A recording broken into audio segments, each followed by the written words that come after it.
నమస్తే, welcome to political strong. ఈ రోజు మనతో పాటు ఉన్న ప్రత్యేక అతిథి ఏలూరు వైఎస్ఆర్సీపీ ఎంపీ అభ్యర్థి కారుమూరు సునీల్ కుమార్. అతనిపై ప్రశ్నల వర్షం కురిపించడానికి, పారాచూట్ లీడర్ గా తనపై వస్తున్న ఆరోపణలకి సమాధానం చెప్పడానికి ఈ రోజు మన పొలిటికల్ స్ట్రాంగ్ లో ఉన్నారు సునీల్ కుమార్. వారిని అడిగి ఈ 2024 ఎన్నికలకి ఏ విధంగా సమాయత్తం అవుతూ ఉన్నారు, నిజంగానే కొత్త అభ్యర్థిగా ఆరోపణలు ఎదుర్కొంటున్న అతనికి గ్రౌండ్ లో ఎదురవుతూ ఉన్న అనుభవాలు ఏంటి, ఇలాంటి అనేక విషయాలు అడిగి తెలుసుకుందాం. ప్రస్తుతం నాతో పాటు జాయిన్ అవుతూ ఉన్నారు మరొక జర్నలిస్ట్ వైఎన్ఆర్ గారు. అలాగే మనందరికీ తెలుసు తన రాజకీయ విశ్లేషణలతో అందరి మనసులు చూరగొంటూ ఉన్న senior political analyst KS Prasad గారు. సునీల్ గారు నమస్తే అండి. నమస్తే అండి. ఒక యువకుడిగా ఒక రాజకీయ ప్రస్థానం, తండ్రిని మించిన తనయుడిగా within span of no time ఒక రాజకీయ అనుభవాన్ని రంగరించి మీ నాన్నగారు కొన్న రాజకీయ చతురతని వెనక నుంచి నడిపించిన దానికి మీకు ప్రశంసల రూపంలో మీ పార్టీ అధినేత జగన్మోహన్ రెడ్డి గారు మీకు ఇచ్చిన అవకాశం ఏలూరు ఎంపీ. మీకు భౌగోళిక స్థితిగతుల మీద పూర్తి అవగాహన ఉందన్న విషయం నాకు బాగా తెలుసు, ఎందుకంటే మీ నాన్నగారి సక్సెస్కి your the warrior. Apart from that మీరు గ్రౌండ్లో మీరు కలిదిరిగి పనిచేస్తుంది మీ నాన్నగారు జడ్పీ ఎలక్షన్స్ దగ్గర నుంచి నాకు తెలుసు. అండ్ ఈ ప్రస్థానంలో మీకు ఎదురవుతున్న అనుభవాల కన్నా మీకు అక్కడున్న స్థితిగతుల మీద ప్రతి విషయంలోనూ మీకు ప్రభావితం చేసే అంశాలతో మీరు ముందుకెళ్తున్న ఈ రాజకీయ క్షేత్రంలో ఇవాళ మిమ్మల్ని ఎదుర్కోవడానికి చాలా రోజులు నానా తెప్పలు పడి మీ సామాజిక వర్గ ప్రతినిధిని వాళ్ళు తీసుకొచ్చో పారాచూట్ తీసుకొచ్చి కూర్చోపెడితే అసలు ఏమీ తెలియని రాజకీయ అనుభవంలో అతను క్షేత్రస్థాయిలో వాళ్ళ నాన్నగారితో పనిచేసిన ఉదంతో అయితే నాకు తెలియదు. అండ్ మీరైతే మీ నాన్నగారితో రాజకీయాల్లో ముందుండి ఆయన్ని నడిపించడానికి వెనక మీరు పడ్డ శ్రమ, ఆయన ఎలక్షన్ సక్సెస్ నాకు తెలుసు. సో ఇప్పుడు మీ కాంపిటీషన్ ముందే ఈజీ అవుతుందని ఈ ఎలక్షన్స్కి వెళ్తున్నారా? సో ఏ రోజైతే జగన్ గారు అనౌన్స్ చేశారో పేరు, ఆ రోజే ఫిక్స్ అయిపోయింది 100% వైఎస్ఆర్ కాంగ్రెస్ పార్టీ గెలవబోతుంది. ఎందుకంటే జగన్మోహన్ రెడ్డి గారు ఏదైతే అభివృద్ధి సంక్షేమ పథకాలు ఏవైతే చేశారో అది ప్రతి గడపకి అందుతున్నాయి, ప్రతి ఒక్కళ్ళు దాన్ని పొందుతున్నారు, ఉపయోగించుకోగలుగుతున్నారు. సో దీనివల్ల జగన్మోహన్ రెడ్డి గారు ఒక బంగారు బాట వేశారు, చాలా సులువుకరం చేశారు, చాలా ఈజీగా ఉంది చెప్పుకోవడానికి కూడా. ఎందుకంటే జగన్మోహన్ రెడ్డి గారు ఈ 5 ఏళ్లలో ఏవైతే సంక్షేమ ఫలాలు ఇచ్చారో ప్రజలకి అవి చెప్పుకుంటూ అభివృద్ధి, ప్రతి గ్రామంలో అభివృద్ధి జరిగింది. గతంలో పంచాయతీ బిల్డింగ్ రిపేర్ చేసుకోవడానికే డబ్బులు ఉండేవి కాదు సరిగ్గా, అలాంటిది గ్రామ సచివాలయము, హెల్త్ సెంటరు, నాడు నేడు స్కూలు, రైతు భరోసా కేంద్రము, అది ఒక గ్రామ అభివృద్ధికి ఇవన్నీ ఉపయోగపడతాయి. మీ 7 కాన్స్టిట్యున్సీస్లో మీ ఎంపీ నియోజకవర్గంలో ఎన్ని సచివాలయాలు ఉన్నాయి సార్? ఎన్ని ఆర్బీకే సెంటర్లు ఉన్నాయి? ఎన్ని నాడు నేడు స్కూళ్ళ వల్ల అభివృద్ధి చెందిన స్కూళ్ళు ఉన్నాయి? దగ్గర 600కు పైగా ఉన్నాయి, అరౌండ్ 600 ఉన్నాయి అన్నమాట. ఓకే, ప్రతి గ్రామంలో ఉన్నాయి. కొన్ని సచివాలయాలు అన్నీ కంప్లీట్ అయిపోయినాయి, కొన్ని అక్కడక్కడ మీకు వర్క్స్ జరుగుతున్నాయి, కొన్ని ఓపెన్ అవ్వని కొన్ని ఉన్నాయి, చాలా తక్కువ. బట్ దానికి రీప్లేస్మెంట్స్ కూడా ఉన్నాయి. బట్ ప్రతి చోట కూడా అభివృద్ధి అనేది అది కూడా ప్రజలకి ఉపయోగపడుతుంది. సచివాలయంలో ఏం కావాలన్నా కానీ అలానే వాలంటరీ వ్యవస్థ అనుసంధానం చేసి సచివాలయానికి ప్రతి ఒక్కళ్ళకి ఊర్లో మంచి జరుగుతుంది.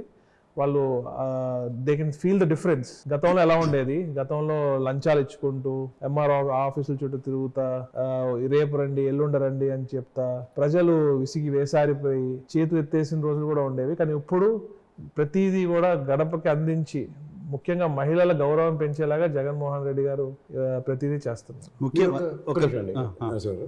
మీరు ఒక విద్యావేత్తగా, అంటే నాకు తెలిసి మీరు ఫారెన్లో ఎకనామిక్స్ చదువుకుని వచ్చారు. Business economics almost the same standards Nadu Nedu school పరివర్తనగాను అండ్ ఇంగ్లీష్ మీడియం స్కూల్స్ త్రూగా ఆ ఎన్హాన్స్మెంట్. ఎందుకంటే మీకు ఎంపీ ఎలక్షన్స్ కన్నా డిక్లేర్ చేయక మునిపే మీకు ఆల్రెడీ గ్రౌండ్లో క్షేత్రస్థాయిలో మీకు ఎదురైన అనుభవాల్లో ఒక మంచి అనుభవం ఒకటి చెప్పండి. సో దగ్గర ఒక 1.5 year 2 years back, I think 1.5 year back నేను తణుకులో బాయ్స్ హై స్కూల్కి వెళ్ళాను. అప్పటికి నాడు నేడు సంథింగ్ ప్రోగ్రామ్ జరుగుతుందని కానీ I never visited any school, నేను చూడలేదు. నేను ఎంటర్ అవ్వగానే ప్రతి క్లాస్ రూమ్లో digital board and maths lab అని, అలానే ఏదైతే కంప్యూటర్స్ ట్యాబ్స్ కూడా పిల్లలకి, ఇవన్నీ చూసి నేను షాక్ అయ్యాను. ఎందుకంటే నాకు 10th తర్వాత వచ్చింది. ఇప్పుడు 8th క్లాస్ పిల్లలకే ట్యాబ్ ఇచ్చి అందులో బైజూస్ యాప్తో నేను చూశాను పిల్లలు కూడా ఎంత ఆడుతూ పాడుతూ చదువుకుంటున్నారు వాళ్ళు. నేను కొంతమంది మ్యాథ్స్ ల్యాబ్కి వెళ్ళడం జరిగింది. వాళ్ళు నాకు కూడా అసలు కొన్ని అర్థం కాని కూడా ఎంత స్పీడ్ గా చేస్తున్నారు అంటే అది కూడా నేను షాక్ అయ్యాను. గతంలో ఆ స్కూల్ దుస్థితి చాలా నార్మల్ గా ఉండేది, కొంచెం పెయింట్ అలా ఉండేది. అలాంటిది దాన్ని రూపురేఖలే మార్చేసి మళ్ళీ పిల్లలతో నేను భోజనం చేయడం జరిగింది. ఎక్సలెంట్ ఫుడ్ ఆ రోజు, ఎగ్ కానివ్వండి, ఫ్రైడ్ రైస్, వెజ్ బిర్యానీ కానివ్వండి, చిక్కీ కానివ్వండి. అసలు అలాంటి ఆలోచన ఎందుకు ఈ దేశంలో ఏ ముఖ్యమంత్రికి ఇప్పుడు దాకా రాలేదు, జగన్మోహన్ రెడ్డి గారికి వచ్చింది. సో పిల్లలు ఎప్పుడైతే ఇవన్నీ పోషకాహారం కానివ్వండి ఇవన్నీ అందుతాయో అప్పుడే కదా రేపొద్దున వాళ్ళు కంపీట్ చేసి ప్రైవేట్ స్కూల్ పిల్లలతో కంపీట్ చేసి ముందుకెళ్ళగలుగుతారు. So I was very impress. నేను అసలు జగన్మోహన్ రెడ్డి గారికి అంటే ఎప్పుడు ఇష్టమే, కానీ నేను ఈ నాడు నేడు స్కూల్స్ చూసిన తర్వాత అది ఇంకొక 100 రెట్లు పెరిగింది. సునీల్ గారు, సరే మీరు తిరుగుతున్నారు కాబట్టి మీ పార్టీ ఉపన్యాసాలు ఎలాగో చెప్తూనే ఉంటారు, కానీ సిట్టింగ్ ఎంపీల్లో ఇద్దరికి YSR Congress party ticket reject చేసిందని పార్టీ మారారు. అవును. శ్రీకృష్ణ దేవరాయలు గారు కేవలం టికెట్ రాలేదని పార్టీ మారారు. మాగుంట శ్రీనివాసరెడ్డి గారు మాగుంట గారు డెకేడ్స్ టుగెదర్ పాలిటిక్స్ లో ఉన్నారు. వైసీపీలో టికెట్ దక్కడానికి వాళ్ళిద్దరికి లేని అర్హత ఏంటి? సునీల్ కుమార్ కు ఉన్న అర్హత ఏంటి? నేను ఎప్పుడు కూడా పార్టీని ఒక పార్టీ లేకపోతే ఎమ్మెల్యేలు కానీ ఎంపీ పదవులు కానీ ఇవేమీ లేవు.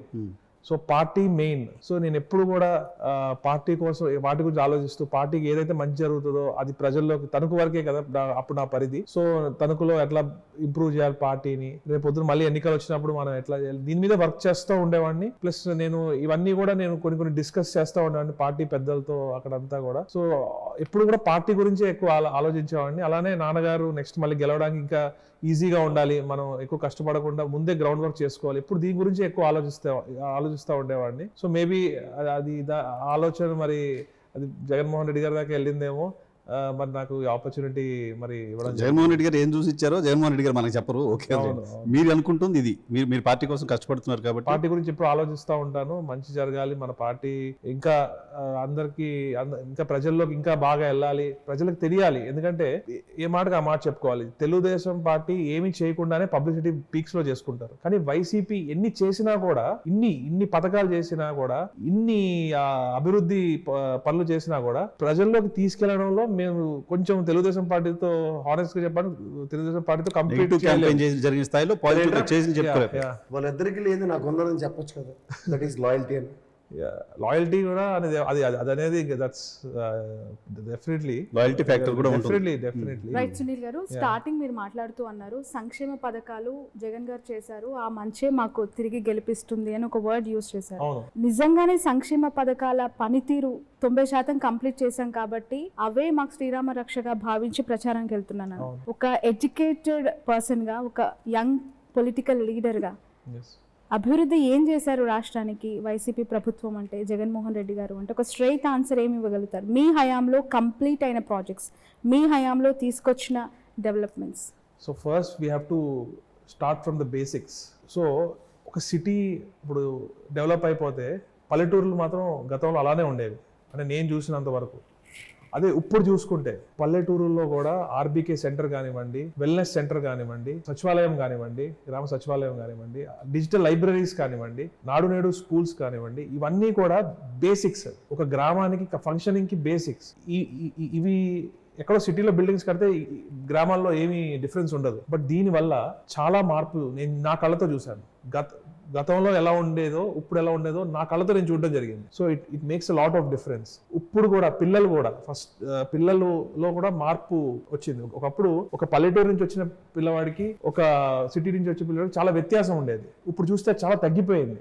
అండ్ ఆల్సో ఫైనాన్షియల్ సిచ్యువేషన్ కూడా జగన్ గారు ఏదైతే అభివృద్ధి చేస్తున్నారు, సంక్షేమం ఏదైతే చేస్తున్నారో, సంక్షేమం ఎవరికి ఇస్తున్నారండి? వైట్ కార్డ్ ఉన్న వాళ్ళకి ఇస్తున్నారు, పేద వారికే ఇస్తున్నారు. సో అమౌంట్ చిన్నదైనా కూడా it's making a lot of difference in their life. ఎందుకంటే అమ్మఒడి పిల్లలకి గతంలో ఏమి మామూలుగా ఉండేది, ఇప్పుడు పిల్లలకి ఏదైనా చేయగలుగుతున్నారు, వాళ్ళకి ఏదైనా పొదుపు చేసుకోగలుగుతున్నారు, దాచుకోగలుగుతున్నారు, వాళ్ళు ఒక కాన్ఫిడెన్స్ బిల్డ్ చేస్తారు జగన్మోహన్ రెడ్డి గారు. సో అలానే ఎప్పుడైతే ఈ మనీ వాళ్ళు తీసి వాళ్ళ గ్రామంలో ఖర్చు పెడతా ఉంటారో, ఇన్ఫ్రాస్ట్రక్చర్ పరంగా అడిగిన అభివృద్ధి గురించి మాట్లాడుతున్నాను. నేను మీరు ఇన్ఫ్రాస్ట్రక్చర్ చెప్తాను సంక్షేమ అభివృద్ధి. Is it call the development of so the infrastructure అయితే మన ఆర్బీకే సెంటర్ కానివ్వండి, సచివాలయం కానివ్వండి, ఏదైతే మన వెల్నెస్ సెంటర్ కానివ్వండి, డిజిటల్ లైబ్రరీస్ కానివ్వండి, ఇన్ఫ్రాస్ట్రక్చర్ వైజ్ ఇవన్నీ డెవలప్ అయినాయి. సో ఐఎమ్ కమింగ్ ఎకనామిక్ గా కూడా నేను చెప్తున్నాను చూడండి, ఎప్పుడైతే ఎకనామికలీ మనీ సర్క్యులేషన్ పెరుగుతుందో ఒక గ్రామంలో, సో ఒక గ్రామంలో 2-3 షాపులు ఉన్నాయి, బట్టల షాపులు ఉంటే ఎప్పుడైతే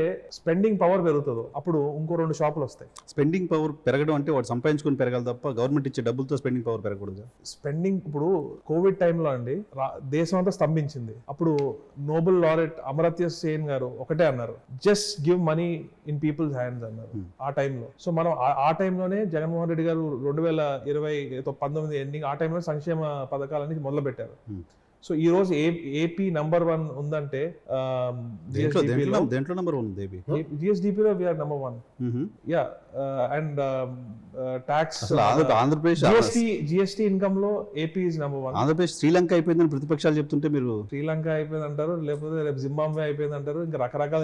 మీరు అమర్త్య సేన్ కోట్ చేశారు కాబట్టి ఎకనామిస్ట్, మీరు కూడా ఎకనామిక్ స్టూడెంట్ కాబట్టి, విదేశాల్లో చదువుకున్నారు కాబట్టి, విదేశాల్లో మీరు చదువుకున్న దగ్గర డెవలప్మెంట్ అంటే డబ్బులు పంచడమేనా? డెవలప్మెంట్ అంటే ఓన్లీ డబ్బులు పంచడం కాదండి. జగన్మోహన్ రెడ్డి గారు ఓన్లీ డబ్బులు ఒకటే పంచలేదు, అభివృద్ధి పనులు బోల్డ్ అని చేశారు. హాస్పిటల్స్ కట్టారు, మన హాస్పిటల్స్ విత్ మెడికల్ కాలేజెస్ కట్టారు. మరి అది డెవలప్మెంట్ కాదా? ఏలూరు పార్లమెంట్ గురించి మాట్లాడుకుందాం. ఏలూరు పార్లమెంట్ లో జగన్మోహన్ రెడ్డి గారు కొబ్బరికాయ కొట్టి ఈరోజు కంప్లీట్ అయ్యి ఫస్ట్ బ్యాచ్ కూడా ఈరోజు స్టార్ట్ అయింది. మరి ఇది అభివృద్ధి కాదా? మరి ఉద్దానం కిడ్నీ సెంటర్ కట్టారు, అది అభివృద్ధి కాదు. Human development is state development. Exactly అంతే కదండి. ఇప్పుడు ఓన్లీ సిటీలో 4 బిల్డింగ్లు కడితే ఇట్ డజంట్ మేక్ ఎనీ, ఊర్లో ఉన్న ప్రజలకు ఏం ఇంపాక్ట్ ఉంటది? ఏంటంటే కంపెనీలు రాలేదు, మొత్తం వెళ్ళిపోతున్నాయి ఇక్కడ నుంచి. ఎందుకు రాలేదండి? డైకిన్ కానివ్వండి, సెంచరీ ప్లై కానివ్వండి, ఈ రోజు మన యోకోహామా టైర్స్ కానివ్వండి, మన జేఎస్డబ్ల్యూ స్టీల్ ఫ్యాక్టరీ కానివ్వండి, ఇంకా చెప్పుకుంటూ పోతే లిస్ట్ చాంతాడంత లిస్ట్ ఉంది. ఇవన్నీ గ్రీన్కో ఇన్వెస్ట్మెంట్స్. ఇప్పుడు గ్రీన్కో చూసి అదానీ వారు కూడా సేమ్ అదే గ్రీన్ ఎనర్జీ పెట్టబోతున్నారు, రిలయన్స్ వాళ్ళు పెట్టబోతున్నారు. గ్రీన్కో ఎనర్జీ అని మీరు చెప్తోంది, ఎనర్జీ కంపెనీ అని మీరు చెప్తోంది. గ్రీన్కోకి 100 ఎకరాల భూములు దోచిపెట్టేశారు అనేది తెలుగుదేశం పార్టీ చేస్తున్నారు. వాళ్ళు ఏదైనా అలానే చెప్తారండి. గ్రీన్కో 100 ఎకరాలు తీసుకుని అందులో ఏమీ వ్యవసాయం చేయరు వాళ్ళు. అందులో వాళ్ళు గ్రీన్ ఎనర్జీకి సంబంధించినవే చేస్తారు కాబట్టి. రైట్. సునీల్ గారు పారాచూట్ లీడర్ అని, రాజకీయాలంటే అసలు అనుభవం లేదని మీ పైన ఎన్నో అలిగేషన్స్, ప్రతిపక్షం అంటే కొత్తగా వచ్చేసారు, సడన్ గా వచ్చి టికెట్ దక్కించేసుకున్నాడు అని చెప్పి in party out side of the party ఎన్నో కమెంట్స్ వచ్చాయి. దాన్ని ఎలా తీసుకుంటున్నారు? సో బేసికలీ అండి, నేను 15 years ఉన్నప్పటి నుంచి నేను రాజకీయాలు చూస్తానే ఉన్నాను. 2002 నుంచి మా ఫాదర్ రాజకీయాల్లోనే ఉన్నారు. ఇవన్నీ చూస్తానే పెరిగాను. నేను 2016 ఎలక్షన్కి తిరగడం జరిగింది. అంటే మీరు 2006 ఎలక్షన్ తిరగడం. మీరు చూస్తూనే ఉన్నారు, రాజకీయాలు చేస్తూనే ఉన్న వాళ్ళకి రాని అవకాశాలు మీకు ఎందుకు వచ్చినాయని చెప్పాను కదా. నేను పార్టీ అంటే మరి ఒక తల్లిలా భావించి పార్టీ కోసం పనిచేయడం. అండ్ సంవత్సరాలుగా కొంతమంది నాయకులు వాళ్ళ వారసుల్ని రాజకీయాల్లోకి తీసుకురావాలని చెప్పి అనేక ప్రయత్నాలు చేస్తున్నప్పటికీ కూడా జగన్మోహన్ రెడ్డి గారు ఏరి కోరి సడన్ గా మీ పేరు అనౌన్స్ చేయటం వెనుక ఏం మ్యాజిక్ జరిగింది? సో నేను ఎప్పుడు కల్లో కూడా అనుకోలేదు నాకు ఈ ఆపర్చునిటీ వస్తుందని. మీరే అనుకోలేదు, జగన్ గారు ఎందుకు అనుకున్నారు అనేది క్వశ్చన్. January 11th అనౌన్స్ అయింది. 10th రోజు నేను బయటకు వెళ్ళి కొంచెం తిరిగేసి వచ్చి టైర్డ్ అయ్యి వర్క్ పని మీద రిలాక్స్ అవుతుండగా ఫోన్ వచ్చింది. డాడీ ఫోన్ చేసి ఇట్లా ఆల్నాని గారు ఫోన్ చేసి అడిగారు, నో చెప్పొద్దు అంటున్నారు ఎంపీగా. మరి ఏంటంటే నేను ఒకటే చెప్పడం జరిగింది, జగన్మోహన్ రెడ్డి గారు మాకు కానీ మా కుటుంబం కానీ ఆయన ఒక దేవుళ్ళలాగా. సో ఇంకా ఆయనే అలా డిసిషన్ తీసుకున్నప్పుడు ఇంకా మనం ముందుకు వెళ్లాల్సిందే అని చెప్పి నేను ఒక 2 నిమిషాలు ఆలోచించి జగన్మోహన్ రెడ్డి ఎలా చెప్తే అలా అని చెప్పి ముందుకు వెళ్ళడం జరిగింది. అండ్ రాజకీయాలు అనేవి నేను ఎప్పుడు బ్యాక్ ఎండ్ లో ఉండి చూడడం కానీ చేయడం కానీ జరిగింది. బట్ జగన్మోహన్ రెడ్డి గారు ఇచ్చిన ఆపర్చునిటీ వల్ల ఈ రోజు ఒక యువకుడిని కాబట్టి నేను ముందుకెళ్ళి ఒక చేంజ్ తీసుకురావాలి, జగన్మోహన్ రెడ్డి గారికి నిలబడి మంచి రాజకీయాలు చేయాలి. ఎందుకంటే జగన్మోహన్ రెడ్డి గారు చేసే రాజకీయాలు నాకు చాలా అంటే చాలా, ఎందుకంటే ఈరోజు చూస్తుంటే నారా లోకేష్ గారు కానివ్వండి, పవన్ కళ్యాణ్ గారు కానివ్వండి, నారా లోకేష్ గారు ఏమంటారు, బట్టలు ఎప్పుడు తీసి కొడతాను అంటారు. పవన్ కళ్యాణ్ గారు ఏమంటారు, అతాపాదాలను తొక్కేస్తాను, మోకాళ్ళ మీద కూర్చోబెట్టి తొక్కుతాను, అది అని ఇష్టం వచ్చినట్టు మాట్లాడతారు. బట్ నేను ఒక చదువుకున్న యువకుడిగా అలాంటి పాలిటిక్స్ ని ఎంకరేజ్ చేయను. ఇప్పుడు దాకా నేను జగన్మోహన్ రెడ్డి గారిని అట్లా యువతని రెచ్చగొట్టి తప్పు దారిని పట్టించడానికి జగన్మోహన్ రెడ్డి గారు ఎప్పుడు ట్రై చేయలేదు, చేయబోరు కూడా. అవి క్లీన్ పాలిటిక్స్. సో నేను ఇవన్నీ చూసి నేను ఆకర్షితులై నేను ముందుకొచ్చి జగన్మోహన్ రెడ్డి గారితో ప్రయాణం చేయాలి, జగన్మోహన్ రెడ్డి గారికి వెన్నంటుండి నా సాయి శక్తిలో నేను జగన్మోహన్ రెడ్డి గారికి సపోర్ట్ చేయాలని చెప్పి నేను డిసైడ్ అయ్యి ముందుకెళ్తున్నాను. సునీల్ గారు, మీరు గోదావరి జిల్లాలకు సంబంధించిన పార్లమెంట్ కాన్స్టిట్యున్సీ, ఇట్లా పవన్ కళ్యాణ్ గారు, నారా లోకేష్ గారు పేరు తీశారు కాబట్టి, గోదావరి జిల్లాలో ఇప్పుడు ఎలక్షన్లో పోటీ చేయడం అంటే మా దగ్గర పొట్టేల దగ్గర ఏదో కట్టడం అంటారు, ఏమంటారు సార్? పొట్టేలు బంధాలు. పొట్టేలు బలి ఇవ్వడానికి కట్టినట్టుగానే చెప్తారు, అంటే ఓడిపోవడానికి సిద్ధమే అక్కడ పంపించినట్టుగానే చెప్తారు. సో ఆ పరిస్థితి ఉందా గోదావరి జిల్లాలో? కూటమికి ఇంపాక్ట్ ఎలా ఉంది? నేను చెప్తున్నాను చూడండి, ఏలూరు పార్లమెంట్ ఫస్ట్ మాట్లాడుకోవాలంటే 7 నియోజకవర్గాలకి 7 నియోజకవర్గాలు గెలవబోతున్నాం 100%. ఏలూరు పార్లమెంట్ వచ్చేసరికి గతంలో కంటే ఎక్కువ మెజారిటీ వస్తుందని నేను నమ్ముతున్నాను. ఇప్పుడు మీ నియోజకవర్గంలో మీ నాన్నగారి నియోజకవర్గం ఉందా? లేదు, నరసాపురంలో ఉంది కదా. అవును. ఇప్పుడు మీరు ఎంపీ లాట్స్ 7 నియోజకవర్గాలకు సంబంధించి మీకు ఎంపీ లాట్స్ వస్తాయి. అవును. ఏ నియోజకవర్గానికి ఎక్కువ ఫోకస్ చేస్తారు? డెఫినెట్లీ నా 7 నియోజకవర్గాలు ఏ ఉన్నాయో దానికే ఫోకస్ చేస్తాను. ఎక్కువగా దేనికి చేస్తారన్నది నా ప్రశ్న. నేను సిచ్యువేషన్ బట్టి, అక్కడ ఉన్న ఎమర్జెన్సీ బట్టి, అక్కడ ఉన్న నీడ్ బట్టి నేను ఆలోచించి పెద్దలతో మాట్లాడి, మీరే పెద్ద, నేను పెద్దలైనా కూడా నేను పార్టీలో ఉన్న ఎమ్మెల్యేలు, ఎమ్మెల్సీలు కానివ్వండి, అప్పుడు పార్టీ ఇన్ఛార్జీలు కానివ్వండి, అందరితో డిస్కస్ చేసుకుని ప్రజలకి మంచి జరిగే విధంగా అవసరాన్ని బట్టి. ఇప్పుడు మీరు 7 నియోజకవర్గాల్లో ఇన్స్టంటేనియస్ గా ఈ నియోజకవర్గానికి రిక్వైర్మెంట్ ఉంది, as soon as I become an MP, దీనికి ఫస్ట్ ప్రయారిటీలో చేస్తారన్నది. చింతలపూడి ఎత్తిపోతల పథకం చాలా మనకి కావాలి. తప్పకుండా నేను జగన్మోహన్ రెడ్డి గారితో దీని గురించి నేను ముందు తీసుకెళ్ళాను. అలానే ఏదైతే పోలవరంలో ఏదైతే నాకు ట్రైబల్ ఏరియాస్ ఉన్నాయో అక్కడ నేను స్పెషల్ ఇంట్రెస్ట్ పెట్టి, ఎందుకంటే ప్రపంచం చాలా స్పీడ్గా గ్రో అవుతుంది, కానీ అక్కడ ఎందుకు కొంచెం వెనకబడుతున్న, ఇంకా ఎందుకు ఉండాలి, వారు కూడా స్పీడ్గా మనతో పాటు ఈక్వల్గా ఉండాలి. సో అది నేను ఆలోచిస్తున్నాను దాని గురించి. అక్కడ అలా అవ్వడానికి రేపొద్దున్న పోలవరం ప్రాంతాల్లో ఉన్న గిరిజన ప్రాంతాలు కూడా సమానంగా ఎదగాలంటే రేపొద్దున్న ఏదైతే మన ట్రైబల్ మినిస్ట్రీ ఉంటుందో సెంట్రల్ నుంచి, అక్కడ నుంచి ఫండ్స్ తీసుకురావడం కానివ్వండి, ఉపాధి పథకాలు తీసుకురావడం కానివ్వండి, అలానే ఏదన్నా ఇండస్ట్రీస్, స్మాల్ స్కేల్ ఇండస్ట్రీస్ ఏదైతే ట్రైబల్ కమ్యూనిటీస్ వాళ్ళు సొంతంగా నడుపుకునేలాగా బోల్డన్ ఆపర్చునిటీస్ కూడా ఉన్నాయి. ఆల్రెడీ రీసెర్చ్ చేయడం మొదలు పెట్టాను. సో అలాంటివి తీసుకురావడానికి నేను కృషి చేస్తాను. ఇప్పుడు మీకు మేజర్ క్యాస్ట్ ఈక్వేషన్స్ లో కాపు సామాజిక వర్గం అండ్ మీ బీసీ సామాజిక వర్గం అండ్ వడ్డెర సామాజిక వర్గం ఎక్కువగా ఉంది. మీరు 25% పెద్దల అని మాట్లాడుతున్నారు కాబట్టి ఖచ్చితంగా ఓ బీసీ సామాజిక వర్గానికి పెద్దపేట వేస్తూ 10 మందికి 10 సాయాలు చేసిన ఆర్ కృష్ణయ్య గారు సహకారం ఎంతవరకు ఉంది? అలాగే వడ్డెర సామాజిక వర్గానికి సంబంధించిన జయమంగళం గారు ఎమ్మెల్సీగా ఉన్నారు. ఇప్పుడు వడ్డెర వేరు, వడ్డీ సామాజిక వర్గం. సో బేసికలీ ఏంటంటే అండి, వడ్డీ సామాజిక వర్గం గురించి నేను డే 1 నుంచి స్టడీ చేయడం జరుగుతుంది. ఫస్ట్ వచ్చింది ఏంటంటే, జయమంగళం వెంకటరమణ గారు 2009లో ఎమ్మెల్యే అయినప్పుడు నాకు తెలిసి, ఎందుకంటే మీ నియోజకవర్గంలో 7 నియోజకవర్గాలకి అగ్రిగేట్ 10 నుంచి 20,000 మంది ఉన్నారు. దగ్గర 60,000-70,000 ఉన్నారు ఓవరాల్. అది వాళ్ళు 7 సెగ్మెంట్స్ అగ్రిగేట్ అయితే. సో మెయిన్ గా కైకలూరు, ఉంగుటూరు, ఏలూరు, దెందులూరులో ఎక్కువ ఉన్నారు, కొల్లేరు ప్రాంతంలో. సో ఫస్ట్ స్ట్రైక్ అయిన విషయం ఏంటంటే, వడ్డీల గురించి ఒక మాట అనుకుని ఆ ఉన్న, అంటే కైకలూరులో తీసుకుంటే ఒక 20,000 ఓట్లు ఉంటే ఆ 20,000 ఓట్లు ఒకటే పార్టీకి పడతాయి. తెలుసు. వాళ్ళు ఈ రోజు దాకా పోలీస్ స్టేషన్కి వెళ్ళిన ఉదంతం లేదు. మనుషుల సమక్షంలోనే అన్ని వాళ్ళ సిస్టమ్, వాళ్ళ కట్టుబాట్లు అసలు ఏంటి అన్ని తెలుసుకున్నాను, వాళ్ళ ట్రెడిషన్స్ తెలుసుకున్నాను. వాళ్ళు ఏదైతే ఒక ఫిషర్మెన్ కమ్యూనిటీ కాకపోయినా ఫిషింగ్ చేస్తారు, they want be in BCA. ఇప్పుడు అందులో తెలుసుకున్నారా మీరు? 15 సంవత్సరాలు మీ నాన్నగారితో ప్రస్థానంలో తెలుసుకున్నారు. నేను ఇవైతే ఇప్పుడే తెలుసుకున్నాను, బట్ నేను ఈ ఏరియాస్ నేను తిరిగినవే. అవును. ఈ కొల్లేరు ప్రాంతం కానివ్వండి, మన పోలవరం ప్రాంతం కానివ్వండి, వాళ్ళకి ఇన్స్టంటేనియస్ గా ఏం చేస్తారు? ఫస్ట్ వాటర్ ప్రాబ్లం ఉంది, ఫస్ట్ దాని మీద దృష్టి పెడతాము. తర్వాత ఇంకా వాళ్ళ తెలుసు కదండి మనకు మూడో కౌంటర్ గురించి, దాని గురించి కూడా ఆల్రెడీ అసెంబ్లీలో కూడా తీర్మానం చేయడం జరిగింది. అవన్నీ కూడా వారికి మంచి జరిగేలాగా ఆల్రెడీ జగన్మోహన్ రెడ్డి గారి సంక్షేమ ఫలాల వల్ల వడ్డీ కమ్యూనిటీలో చాలా మార్పులు వచ్చాయి. ఈ రోజు డ్వాక్రా ఆసరా కానివ్వండి, మహిళలు ఈరోజు సొంతంగా వ్యాపారాలు చేయగలుగుతున్నారు, చిన్న చిన్న కుటీర పరిశ్రమలు పెట్టుకుని వాళ్ళ కాళ్ళ మీద నిలబడగలుగుతున్నారు. So it's making a lot of difference. So ఇంకా మంచిగా అయ్యేలాగా రేపొద్దున్న వారు ఇంకా అభివృద్ధి చెందేలాగా నేను కష్టపడతాను. మరి ఎకడమిక్ పోతున్నా నాకు ఇంతకుముందు క్వశ్చన్ ఆన్సర్ రాలా. ఏదండి? జనసేన ఇంపాక్ట్ బాగా ఉండే జిల్లాల్లో గోదావరి జిల్లాలో ఒకటి మీకేం కనిపించట్లేదా? ఫస్ట్ టైం నాకు తెలిసి స్వతంత్రం వచ్చిన తర్వాత ఒక బీసీ ఏలూరు పార్లమెంట్ నుంచి ఐల్ బి వెరీ హానెస్ట్ అండి, జనసేన పార్టీ 0 అయిపోయింది. ఎందుకు అంటే కెమెరా మాట్లాడుతున్నారు మీరు, మళ్ళీ గోదావరి జిల్లాకి వెళ్ళి క్యాంపెయిన్ చేసుకోవాలి. గోదావరి జిల్లాలో జనసేన పార్టీ 0. అసలు జనసేన పార్టీ ఎందుకు ఉందో కూడా, Janasena party is B team for TDP అండి. పవన్ కళ్యాణ్ గారు నా దృష్టిలో ఒక పొలిటీషియనే కాదు. ఎందుకు అంటే బీటీమా సర్గోసి అసలు is not even a politician. నా దృష్టిలో ఒక పొలిటీషియన్ అవ్వాలంటే ఫస్ట్ జగన్మోహన్ రెడ్డి గారు ఎప్పుడు పాలిటిక్స్ లోకి వచ్చారో ఆయన కూడా అప్పుడే పాలిటిక్స్ లోకి వచ్చారు. ఈ రోజు జగన్మోహన్ రెడ్డి గారు చూడండి, ఒక ప్లానింగ్, ఒక విజన్ తో ఈ రోజు పార్టీని ఒక స్టేజ్ కి తీసుకొచ్చారు. పవన్ కళ్యాణ్ గారు చూడండి, ఆయన కూడా పాలిటిక్స్ సేమ్ టైమ్ లో వచ్చి అసలు ఇప్పుడు దాకా వాళ్ళకి బూత్ కమిటీస్ చేసుకోవడానికి ఇప్పుడు మీరు ఉన్నారు, డైరెక్ట్ గా వచ్చి ఎంపీ నిలబడుతున్నారు.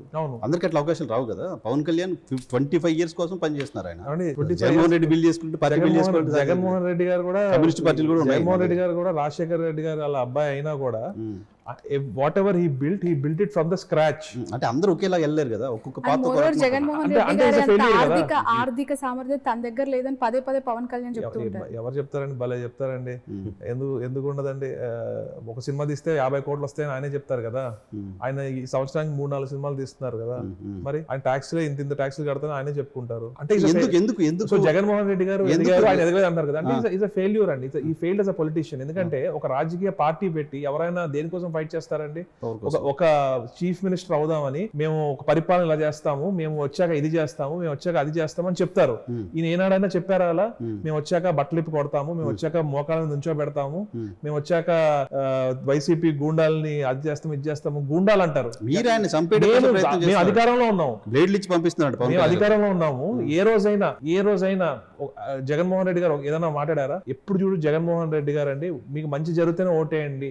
లుక్ ఎట్ ది డిఫరెన్స్ అండి. మీకు మంచి జరిగితే ఓటేయండి, లేకపోతే లేదు. ఈ లీడర్ మీకు బాగా కనిపిస్తాడు సార్. పవన్ కళ్యాణ్ ఆరాధించే వాళ్ళకి పవన్ కళ్యాణ్ గొప్పగా కనపడతాడు. ఏం చెప్తా ఇప్పుడు కాపు సామాజిక వర్గం మొత్తం పవన్ కళ్యాణ్ గారితో ఉంది అనుకుంటే మీరు పప్పులో కాలేసినట్టే. ఎందుకు అంటే ఒకే ఒక ఎగ్జాంపుల్ చెప్తాను. ఒక ఇంటికి వెళ్ళాను నేను, గడపకి చేస్తా. ఇంటి పైన జనసేన జెండా ఉంది. ఇంటికి వెళ్ళి మీకు కాపు నేస్తం వచ్చిందమ్మా, మీకు ఇది వచ్చిందమ్మా, మీకు ఇది వచ్చిందమ్మా అని దగ్గర 3-4 లక్షల రూపాయల లబ్ధి చేకూరింది. కానీ ఆవిడ కన్నీళ్లు పెట్టుకుంది. అదేంటి, ఎందుకమ్మా కన్నీళ్లు పెట్టుకుంటున్నావు అంటే, జగన్మోహన్ రెడ్డి గారే ఈరోజు కరోనా టైంలో నేను కూరగాయల వ్యాపారం చేసుకుంటాను, కరోనా టైంలో నేను మా పిల్లలు తిన్నాము అంటే జగన్మోహన్ రెడ్డి గారి పథకాల వల్లే మేము తిన్నాము అని చెప్పారు. కానీ మా పిల్లలు ఏదైతే ఉన్నారో వాళ్ళు ఎప్పుడు పవన్ కళ్యాణ్ అంటారు. పవన్ కళ్యాణ్ తిట్టారు. ఆవిడ తిట్టి రెచ్చగొడతాడు. రెచ్చగొట్టే మాటలు తప్ప ఏమున్నాయి? పిల్లలు చూసి రెచ్చిపోతున్నారు, పాడైపోతున్నారు. పిల్లలు రెచ్చిపోతున్నారు. యూత్ బ్యాంక్ ఉంది, యూత్ ఓట్ బ్యాంక్ ఉంది కదా. యూత్ ఓట్ బ్యాంక్ ఉంటే పిల్లలు టీడీపీ ఓట్ బ్యాంక్ యాడ్ అయితే కాదండి. ఈ రోజు జనసేన నుంచి రేపు గుండెగోళ్ళలో మా పార్టీలోకి పెద్ద ఎత్తున జనసేన నుంచి జాయిన్ అవబోతున్నారు. అవుతారు సార్ మీ దగ్గర. ఎందుకు అవుతున్నారు? యువత జాయిన్ అవుతున్నారు. ఎందుకు అవుతున్నారు? They are realizing Pawan Kalyan యువతని జస్ట్ అలా వాడుకుని తీసుకెళ్లి టీడీపీ వాళ్ళ కాళ్ళ దగ్గర పడేద్దాం అని చెప్పి ట్రై చేస్తున్నారు అని చెప్పి యువతకు అర్థమవుతుంది.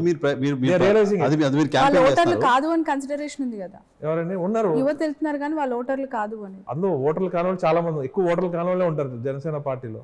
కానీ ఏదైతే యువత ఉన్నారో దే ఆల్సో రియలైజింగ్ అండి. ఎందుకంటే వాళ్ళకు కూడా ఒక లీడర్ని చూసి మా లీడర్ కూడా మంచి పొజిషన్కి వెళ్ళాలి, గ్రో అవ్వాలి, ముఖ్యమంత్రి అవ్వాలి, సీఎం ఎక్కడికి వెళ్ళినా గొంతు చించుకుని సీఎం అరుస్తారు. ఆయన ఏమో సీఎం వద్దు, నాకు చంద్రబాబు నాయుడు సీఎం చేయాలి అని చెప్పి ఆయన అంటారు. సో అక్కడే కదా వాళ్ళ హోప్స్ అన్ని. సునీల్ గారు ఒక ఆన్సర్ చెప్పండి. కాపు నేస్తామని ఇందాక కాస్ట్ గురించి మీరు మాట్లాడారు. AP is all about cost politics. ఒక యంగ్ లీడర్ గా what is your opinion on caste? Caste barriers అనేవి ఉండకూడదు, ఎవ్రీబడి షుడ్ బి ఈక్వల్. అందుకే కదా జగన్మోహన్ రెడ్డి గారు ఏవైతే పథకాలు బట్ అదే కోటాలో అదే నినాదంతో ఎస్సీ అందుకే ఒక బీసీని ఏలూరు పార్లమెంట్ సెగ్మెంట్ లో జగన్ గారు దింపారు అనేది మీ పైన ఉంది. సో ఇప్పుడు బేసికలీ అండి ఎస్సీ ఎస్టీ బీసీలో ఎక్కువ పేదవారు ఉన్నారు, ఇట్స్ అ ఫ్యాక్ట్. అండ్ కాపుల్లో పేదవారు ఉన్నారు. సో జగన్మోహన్ రెడ్డి గారు he wants to uplift all these communities so that they have better standard of living. And also జీవన ప్రమాణాలు మారాలి, దాని తర్వాత ఫైనాన్షియల్ గా స్ట్రాంగ్ అవ్వాలి అనే కదా జగన్మోహన్ రెడ్డి గారు ఈ పథకాలన్నీ పెడుతున్నది. పథకాలు కదా అడుగుతుంది మిమ్మల్ని, మీకు ఇచ్చినంత మాత్రాన మొత్తం బీసీలంతా మారిపోతారా? సునీల్ గారు ఇచ్చారు కాబట్టి మొత్తం ఆర్థిక పరిపుష్టి అయిపోతుంది. అలాగే ఉండదండి.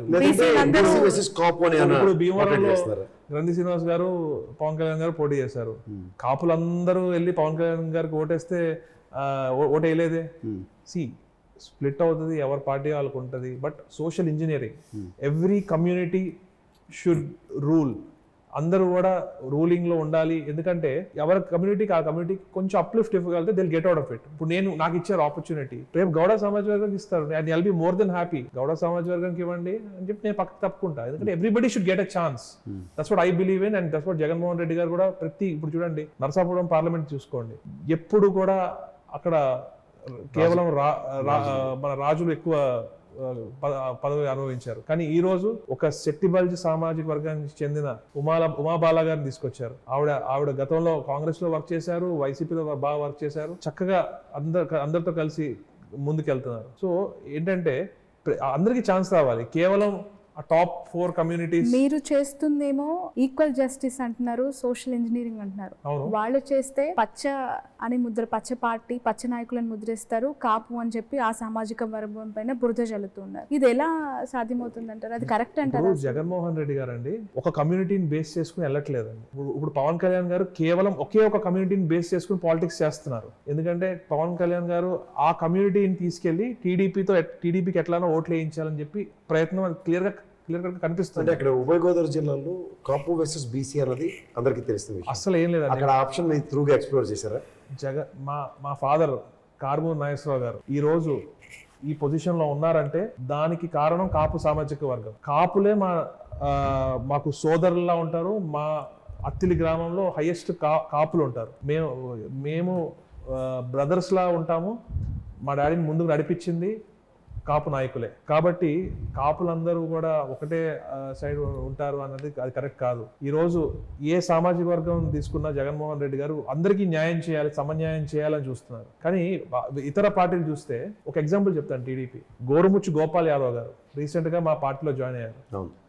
1 year నుంచి విపరీతంగా డబ్బులు ఖర్చు పెట్టి 3.5 కోట్లు ఖర్చు పెట్టి నంద్యాలలో బస్సులో కూర్చోబెట్టి సర్వం నువ్వే చేయాలని కూడా చెప్పి మీకు ఎంపీ టికెట్ కన్ఫర్మ్ అని చెప్పారా?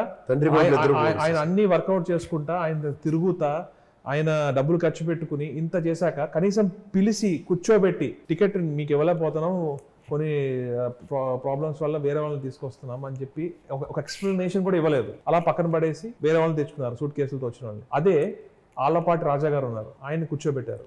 దేవినేని ఉమా గారు ఉన్నారు, ఆయన్ని కూర్చోబెట్టారు. గన్ని వీరాంజనేయులు గారు ఉన్నారు, ఆయన్ని కూర్చోబెట్టి సెటిల్ చేశారు. ఎందుకు? గోరుముచ్చు గోపాల్ యాదవ్ గారిని కూర్చోబెట్టి ఈసారి మీరు తీసుకెళ్ళి చిరంజీవి గారిని కూడా కూర్చోబెట్టారు. ఎవరు? మంగళగిరి నియోజకవర్గం. చెప్తున్న పర్పస్ అంటే కొంతమందికి ఏమో పిలిచి కూర్చొని ఎక్స్ప్లెనేషన్ ఇస్తున్నారు, కనీసం ఎక్స్ప్లెనేషన్ కూడా ఇవ్వలేదు. ఎవరైతే వారి సామాజిక ఎక్స్ప్లెనేషన్ ఇచ్చారా మీ పార్టీ తరఫున? ఆర్కే గారి మీద నిలబడిన వ్యక్తి ఇచ్చారో లేదో మన చిరంజీవి బయటకు చెప్తే తెలుసు. రైట్ సునీల్ గారు, నెక్స్ట్ క్వశ్చన్. కమ్మ సామాజిక వర్గ ప్రాబల్యం ఎక్కువగా ఉన్న ఏలూరు పార్లమెంట్ సెగ్మెంట్ లో మిమ్మల్ని బీసీ క్యాండిడేట్ గా జగన్మోహన్ రెడ్డి గారు బరిలోకి దించారు. అదే ఈక్వేషన్ తో కూటమి అభ్యర్థిగా మహేష్ యాదవ్ గారు కూడా బరిలో ఉన్నారు. మోరోవర్ అటు సైడ్ 1000 కోట్ల ఆర్థిక సామ్రాజ్యం ఉన్న వ్యక్తి. అతను ఎలా ఎదుర్కోబోతున్నారు? ఈ ఈక్వేషన్ ఎలా సెట్ అవుతుంది? ఆయన దగ్గర ఉన్న సూట్ కేసు మీ దగ్గర కూడా ఉన్నాయా? నా దగ్గర అసలు ఏ సూట్ కేసు లేదండి, ఒక్క సూట్ కేసు కూడా లేదు నా దగ్గర. కేవలం జగన్మోహన్ రెడ్డి గారు ఇచ్చిన ప్రోత్సాహం కానివ్వండి, వైఎస్ఆర్ కాంగ్రెస్ పార్టీ చేసిన పథకాలు, అభివృద్ధి, మంచి ఇవే ఉన్నాయి తప్ప నా వెనకాల ఇంకా ఏ బలము లేదు. ఇప్పుడు మీరు ఇద్దరు ఒకే సామాజిక వర్గం కదా, ఓట్ స్ప్లిట్ అయ్యే ఛాన్స్ ఉందా? అవుతే అవ్వచ్చు, ఎవరికి తెలుసు. కాకపోతే స్థానికతను ఎంతవరకు మీరు జస్టిఫై చేస్తారు, ఆయన ఎంతవరకు justify చేయగలరు? నేను మా 4 fathers నుంచి వచ్చిన ప్రాపర్టీస్ వచ్చేసి మొయ్యేరు డివిజన్ లో ఉన్నాయి. మొయ్యేరు డివిజన్ ఉంగుటూరు కాన్స్టిట్యున్సీలో ఉంది, ఏలూరు పార్లమెంట్ లో ఉంది. సో అది నేను లోకలా నాన్ లోకలా అది మీరే డిసైడ్ చేయొచ్చు. ఇప్పుడు ఎవరైతే కొత్తగా వచ్చారో కడప, మైదుకూరు, అటు ఈస్ట్ గోదావరి అల్లుడు, మరి ఆయనకైతే నేను ఈ గోదావరి జిల్లాలో తిరిగిన వాడిని. చిన్నప్పటి నుంచి నేను ఏలూరులో నిక్కర్లు వేసుకుని తిరిగేవాడిని. అంత ఇదిగా తెలుసు నాకు, ఎందుకంటే జడ్పీ చైర్మన్ గా ఉండగా మా నాన్నగారు ఏలూరులో ఉండేవాళ్ళు. అప్పుడు రెగ్యులర్ గా రావడం, ఆయనతో కలిసి తిరగడము, ఆ ఏరియా హాలిడేస్ వస్తే అంతా తిరగడం అంతా అలవాటు.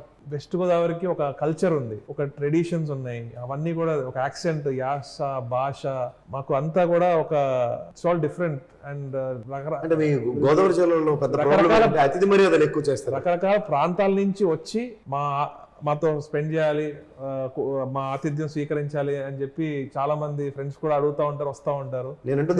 ఎందుకంటే మాకు కల్చర్ ఉంది కాబట్టి. ఇప్పుడు వచ్చిన సుధాకర్ యాదవ్ గారు అతిథి ఎక్కువ చేస్తారని అతిథులకి ఫుల్ గా మర్యాద చేస్తామండి, ఫుల్ గా మర్యాద చేసి పంపిస్తాము. మర్యాదగా ఓట్లేరా? మర్యాద చేసి పంపించేస్తాము. Right, continuation. ఏం అర్థం చేసుకున్నారు భౌగోళికంగా ఏలూరు పార్లమెంట్ సెగ్మెంట్ ని ఏ విధంగా అర్థం చేసుకున్నారు? అక్కడ ఉన్న కాన్ఫ్లిక్ట్స్ ఏం గుర్తించారు? Eluru parliament is very diverse అండి. అప్ నార్త్ ట్రైబల్ కమ్యూనిటీ, మన Kondareddis, Koya community, down south Kaikaluru, ఇక్కడ మన కొల్లేరు ప్రాంతం, దెందులూరు, ముటూరు చూస్తే వడ్డీ కమ్యూనిటీ చాలా డైవర్స్ గా ఉంటది. బీసీ, ఎస్సీ, ఎస్టీ, మైనారిటీస్ కూడా దగ్గర 70,000 ఓట్ల దాకా మైనారిటీస్ కూడా ఉన్నారు. ఒక మినీ ఆంధ్రప్రదేశ్ అని చెప్పొచ్చు ఏలూరు పార్లమెంట్. సో ప్రతి ఒక్కరిని కూడా కలుపుకుంటూ అందరికీ మంచి చేసుకుంటూ ముందుకెళ్ళాలని చెప్పి నేను. మీరు అన్నారు నిక్కర్ నుంచి లీడర్ గా ఏలూరులోనే నా బాల్యం అంతా గడిచిపోయింది అని చెప్పి. You are looking very soft and kind hearted person, చూడడానికి వెల్ ఎడ్యుకేటెడ్. ఈ రగ్గడ్ పాలిటిక్స్, ఈ మాస్ పాలిటిక్స్ ఏ విధంగా సెట్ అవుతాయి అనుకున్నారు మీకు? పాలిటిక్స్ చూస్తా ఉంటే చాలా సార్లు చిరాకు వచ్చేదండి, లిటరలీ చెప్పాలంటే. ఇప్పటికి ఆ ఫీలింగ్ ఉందా? ఇప్పుడు వన్స్ దిగాక మన వెనకాల చూసేది ఉండదు. బట్ గతంలో మాత్రం ఈ నీచ రాజకీయాలు చూసి మా ఫాదర్ తర్వాత ఎవరు పాలిటిక్స్ లో ఉండకూడదు మా ఫ్యామిలీ నుంచి అని అనుకున్న రోజులు కూడా ఉన్నాయి. కానీ జగన్మోహన్ రెడ్డి గారికి ఒక వీర విధేయుడుగా జగన్మోహన్ రెడ్డి గారు చేస్తున్న ఈ పరిపాలన చూసి, అంటే నాడు నేడు స్కూల్స్ కానివ్వండి, ఇందాక చెప్పినట్టు ఎప్పుడు కూడా జగన్మోహన్ రెడ్డి గారు అధికారంలో ఉన్నాం, పోలీస్ మన గవర్నమెంట్ కంట్రోల్లో ఉంటది, అయినా కూడా ఏ రోజు కూడా ఒకరిని రెచ్చగొట్టి కానివ్వండి, ఒక రాంగ్ ఇన్స్టిగేషన్ చేసి గొడవలు అయ్యేలా చేయడం కానివ్వండి ఎప్పుడు లేదు. ఓన్లీ పార్టీ చూడడం, కులం చూడడం, మతం చూడడం, ప్రాంతం చూడడం అని చెప్పిన ఏకైక ముఖ్యమంత్రి జగన్మోహన్ రెడ్డి గారు. అయితే ఈ నారా లోకేష్ గారు ఏమంటున్నారు ఈరోజు, మీ వాలంటీర్లు చెప్తే కాదు నడవదు, మా కౌన్సిలర్లు, మా వార్డ్ మెంబర్లు ఏది చెప్తే అదే జరుగుతుంది అని చెప్పి ఓపెన్ గా చెప్తున్నారు. చంద్రబాబు నాయుడు గారు మా పార్టీ వాళ్ళకే చేయండి, మా పార్టీ వాళ్ళకే చూడండి అని చెప్పి కలెక్టర్ల మీటింగ్ లో చెప్పడం జరిగింది. దట్ ఈస్ ద డిఫరెన్స్ అండి. ఈ డిఫరెన్స్ చూసి నేను ఒక యువకుడిగా జగన్మోహన్ రెడ్డి గారు చేస్తున్న క్లీన్ పాలిటిక్స్ చూసి నేను ముందుకు రావడం జరిగింది. మీరు చాలా సాఫ్ట్ అంటున్నారు కదా. నేను సాఫ్ట్ అని మీరు అనుకోవచ్చు, కానీ నాకు దెందులూరు నియోజకవర్గం మీ పరిధిలోకి వస్తుంది. అవును. అక్కడ some sort of rugged politics will take place. Yeah, extremely rugged politics. So how confident you are? And contest చేశారు కదా నాగేశ్వర గారు ఇంతకుముందు. మా ఫాదర్ 2014లో దెందూరులో కంటెస్ట్ చేశారు. చింతమనేని గారి మనుషులు ఎలక్షన్ రోజు మా ఫాదర్ కాన్వాయ్ మీద అటాక్ చేశారు, రాళ్లతో కారు అద్దాలు పగలగొట్టారు, మా డాడీ బాడీ గార్డ్ తలకాయ పగలగొట్టారు. అంత ఘోరమైన పాలిటిక్స్ ఉంటాయి. కానీ అబ్బాయి చౌదరి గారు యూకేలో చదువుకున్నారు, గత 10 సంవత్సరాల నుంచి నాకు ఆయన పరిచయం. సో ఆయన చదువుకుని వచ్చి he's made a difference there. ఇప్పుడు మారే ప్రజలు కూడా గమనిస్తున్నారు. ఇప్పుడు జగన్మోహన్ రెడ్డి గారు ఒక ఎన్ఆర్ఐ ఒక యూకే రిటర్న్ తీసుకొచ్చి చింతమనేని ప్రభాకర్ మీద పెట్టారంటే దాని వెనకాల చాలా ఆలోచన ఉంటుంది. అంటే నేను అంటుంది, the more you persist it will resist అన్నట్టు. మీకు ఏ పాలిటిక్స్ అయితే నాకు అక్కర్లేదు అనుకున్నారు మా ఫ్యామిలీలో, మా నాన్నగారితో సరైన దగ్గర, ఇప్పుడు దెందులూరు లాంటి సిచ్యువేషన్ మళ్ళీ రిపీట్ అయితే I will face it. No I'm talking about instead of facing మీలో ఉన్న ఆ సబ్మిసివ్నెస్, will it be an aggressive situation? See, అంటే ఇప్పుడు human reacts in different, like ప్రతి హ్యూమన్ ఒక్కొక్కసారి ఒక్కొక్కలా రియాక్ట్ అవుతారు, సిచ్యువేషన్ బట్టి రియాక్షన్స్ మారుతాయి. In politics people will say that people they need to conduct like Mahatma Gandhi. అలా ఏం ఉండదండి. అగ్రెసివ్ గా ఉండాల్సిన టైంలో అగ్రెసివ్ గా ఉండాలి. ప్రజలతో ఉన్నప్పుడు మనం శాంతంగా అలా బాధలు వింటా ఉండాలి. అపోజిషన్ వాళ్ళు తోక జాడిస్తే మనం కూడా అగ్రెసివ్ కావాలి. అంటే సిచ్యువేషన్ బట్టి మనం హ్యాండిల్ చేసుకోవాలి. That is what I believe in. వాలంటీర్ల ఇష్యూ బాగా హడావుడి నడుస్తుంది. వాలంటీర్ల ఇష్యూలో ఏంటి అసలు మీ పాయింట్ ఏంటి? సో నిమ్మగడ్డ రమేష్ గారు చేశారు కదండి ఇదంతా. మరి నిమ్మగడ్డ రమేష్ గారు చెప్తే మీరు టీడీపీ ఎందుకు తిడుతున్నారు? టీడీపీ ఎందుకు అంటున్నారు? ఎందుకంటే నిమ్మగడ్డ రమేష్ గారు సూట్ వేసుకుంటారు. ఆ సూట్ చొక్కా తీస్తే లోపల ఎల్లో కలర్ ఉంటుంది. మేబీ ఆయనకు వస్తే కూడా ఎల్లో కలర్ వస్తుందేమో. నిమ్మగడ్డ రమేష్ కుమార్ స్టేట్మెంట్ కూడా మీరు చూశారు కదా. ఒక నిమిషం. నిమ్మగడ్డ రమేష్ కుమార్ ఎల్లో షర్ట్ వేసుకుంటాడేమో, పైన కోట్ వేసి కవర్ చేస్తారేమో, కానీ ఎలక్షన్ కమిషన్ వేసుకోదు కదా. బట్ డెసిషన్ తీసుకుంది ఎలక్షన్ అంతా కూడా చేసి ఇన్స్టిగేట్ చేసింది, దీన్ని అడ్డుకున్నది, పోరాడి వాళ్ళు ఏదో పెద్ద గొప్ప విజయం సాధించారు అనుకున్నది వాళ్ళే. కాబట్టి ఏమన్నా అయినా నామ్స్ ప్రకారమే కదా, చట్ట ప్రకారమే కదా ఎలక్షన్ కమిషన్ యాక్ట్ చేస్తుంది. అవును, చట్ట ప్రకారమే కదా వాలంటీర్లు దూరంగా పెట్టి. ఎలక్షన్ కమిషన్ చట్ట ప్రకారంగానే ఆలోచిస్తుంది. కానీ ఒక హ్యూమానిటీ గ్రౌండ్స్ లో ఆలోచించకుండా అలాంటి పిటిషన్ వేసింది మరి వారే కదా. సో ఎలక్షన్ టైం సార్, ఎందుకన్నా ముందు చాలా పిటిషన్లు వేసాడు కదా. అందరూ వేస్తూనే ఉంటారండి, కానీ ప్రజలకి అసౌకర్యం కలిగే పిటిషన్ వేయాల్సిన అవసరం ఏముందండి? ఈ రోజు కలిగించారని ఆరోపిస్తున్నది వైసీపీ అని టీడీపీ అంటోంది. డెఫినెట్లీ టీడీపీ మీద బురద జల్లుతుందని వైసీపీ వాళ్ళ మేధావుల టార్గెట్ ముసుగులో చేస్తుంది. టీడీపీ మేధావుల డబ్బులు అయిపోవడంతో డబ్బుల బయట పెట్టకుండా చేస్తున్న డ్రామాగా పెన్షన్ డబ్బులు లేక మీరు ఆడుతున్న డ్రామా అని వైసీపీ ఇప్పుడు ఒక విషయం అండి. సీఎం గారు ఉన్నారు, ఈ రోజు ఎలక్షన్ కమిషన్ ఎంటర్ అయ్యింది. ఇప్పుడు ఎలక్షన్ కోడ్ నడుస్తుంది. సిఎస్లు ఉంటారు, ఆఫీసర్స్ ఉంటారు, ఐఏఎస్ ఆఫీసర్ ఉంటారు, కలెక్టర్లు ఉంటారు. ఎలా అనుకుంటారండి రాష్ట్రంలో డబ్బులు లేకుండా డబ్బులు ఇవ్వకపోయిన పరిస్థితి ఎందుకు వస్తుంది అంటారు? నా point economics person state revenues ఏ విధంగా వస్తాయో వీళ్ళు చెప్తున్న దానికి కౌంటర్ ఇచ్చే పద్ధతిలో మీరు ఏమైనా చెప్పగలరా? ఇప్పుడు డెఫినెట్లీ వాళ్ళు ఫస్ట్ ఆఫ్ ఆల్ టీడీపీ వాళ్ళ మానసిక పరిస్థితి బాగాలేదండి. వాళ్ళని డిఫెండ్ చేసుకోవడానికి వాళ్ళు ఏదో ఒక టాపిక్ తీసుకొస్తారు, డబ్బులు లేవని. మరి ఈ రోజు స్టార్ట్ చేశారు కదండి మరి ఇవ్వడం సచివాలయాల్లో. మరి డబ్బులు కాదు, అవి చిత్తు కాగితాలు ఇస్తున్నారా? కాదు కదా. వాళ్ళు టీడీపీ వాళ్ళు ఏవో చెప్తా ఉంటారండి. ఎలక్షన్ కమిషన్ చెప్పిన తర్వాత, వాళ్ళతో యుద్ధం చెప్పిన తర్వాత గవర్నమెంట్ గా ఏం చేయాలి? ఆల్టర్నేట్ మెకానిజంలో ఇంతకుముందు మీరు ఎలా ఇచ్చారో అలా ఇవ్వడానికి ప్రయత్నం చేయాలి. ప్రయత్నాన్ని వదిలేసి మీరు టీడీపీ పైన విమర్శలు చేస్తూ దాన్ని పొలిటికల్ మైలేజ్ తీసుకునే ప్రయత్నం చేస్తున్నారు. కాదండి, మేబీ మీరు అది ఎక్కువ జరుగుతుంది కాబట్టి ప్రజల్లో ఒక రెవల్యూషన్ వచ్చింది కాబట్టి అది మీకు ఎక్కువ కనిపిస్తుంది. ఆల్రెడీ వైఎస్ఆర్ కాంగ్రెస్ పార్టీ తరఫు నుంచి ఈసీకి ఆల్రెడీ ప్రపోజల్ పంపించడం జరిగింది. కేవలం అవ్వాతాతలకి వికలాంగులకి మాత్రం డైరెక్ట్ గా వాలంటీర్ వ్యవస్థతో కానివ్వండి, లేకపోతే ఎంప్లాయీస్ తో కానివ్వండి, ఇమీడియట్ గా అందేలా చూడండి, అందేలా చేయండి అన్నట్టుగా మరి వైఎస్ఆర్ కాంగ్రెస్ పార్టీ కూడా కోరడం జరిగింది మరి election commission. I don't think so. Election ఒక సింపతి మైండ్ గేమ్ ప్లే చేసిందా వైసీపీ? సింపతి మైండ్ గేమ్ ఎలా వద్దని ఇట్స్ ఫ్యాక్ట్ కదండి. ఇప్పుడు ఈ రోజు స్టేట్ లో డబ్బులు లేవన్న దానికి కౌంటర్ ఏంటి చెప్పండి? ఈ రోజు పంచుతున్నారు కదా, ఈ రోజు పంచుతున్నారు కదా. కావాల్సిన సింపతి 2 రోజుల్లో క్రియేట్ చేసుకోవాలి. అగ్రిగేట్ 350 to 370 crores గ్యారంటీగా వస్తుంది స్టేట్ కి పర్ డే. అండ్ మనకి RBI bonds every Tuesday, second Tuesday మనకి బాండ్స్ వేలం వస్తుంది. సో ఈ అకౌంట్ మీ దగ్గర క్లియర్ గా ఉన్నప్పుడు 10 days accumulation is nothing but 3,500 crores. And 4,000 crores anyway RBI bonds వస్తాయి సెకండ్. ఈ 7,500 crores లో you can address the salary and this thing. ఈ కౌంటర్ ఎందుకు రావట్లేదు? అన్ని వారు ఏదో దుష్ప్రచారం చేస్తున్నారు, బట్ మేము ఫ్యాక్ట్స్ చూపిస్తున్నాము. First say for instance they said very clearly that financial ability is zero. ఎందుకంటే 100 crores కూడా లేవు వీళ్ళ దగ్గర అన్నది మీ 2019 ప్రస్తారం. తదనంతరం ఆల్మోస్ట్ 1.5 year బడ్జెట్ ని ఇవాళ మీరన్న సంక్షేమం ఫలాలు చేసి లాస్ట్ 5 ఏళ్ళ నుంచి టీడీపీ వారు ఒకటే చెప్తున్నారు, అప్పులు చేసుకున్నారు, ఖజానా ఖాళీ అయిపోతుంది, అది శ్రీలంక అయిపోతుంది, ఆఫ్ఘనిస్తాన్ అయిపోతుంది అని విపరీతంగా మాట్లాడారు. కానీ జగన్మోహన్ రెడ్డి గారు చెప్పిన ప్రతి పథకం జగన్మోహన్ రెడ్డి గారు ఫుల్ఫిల్ చేశారు. ఇప్పుడు ఈ డబ్బంతా ఏదైతే ఇస్తున్నారో అవేమీ దాచుకోరు కదా ప్రజలు.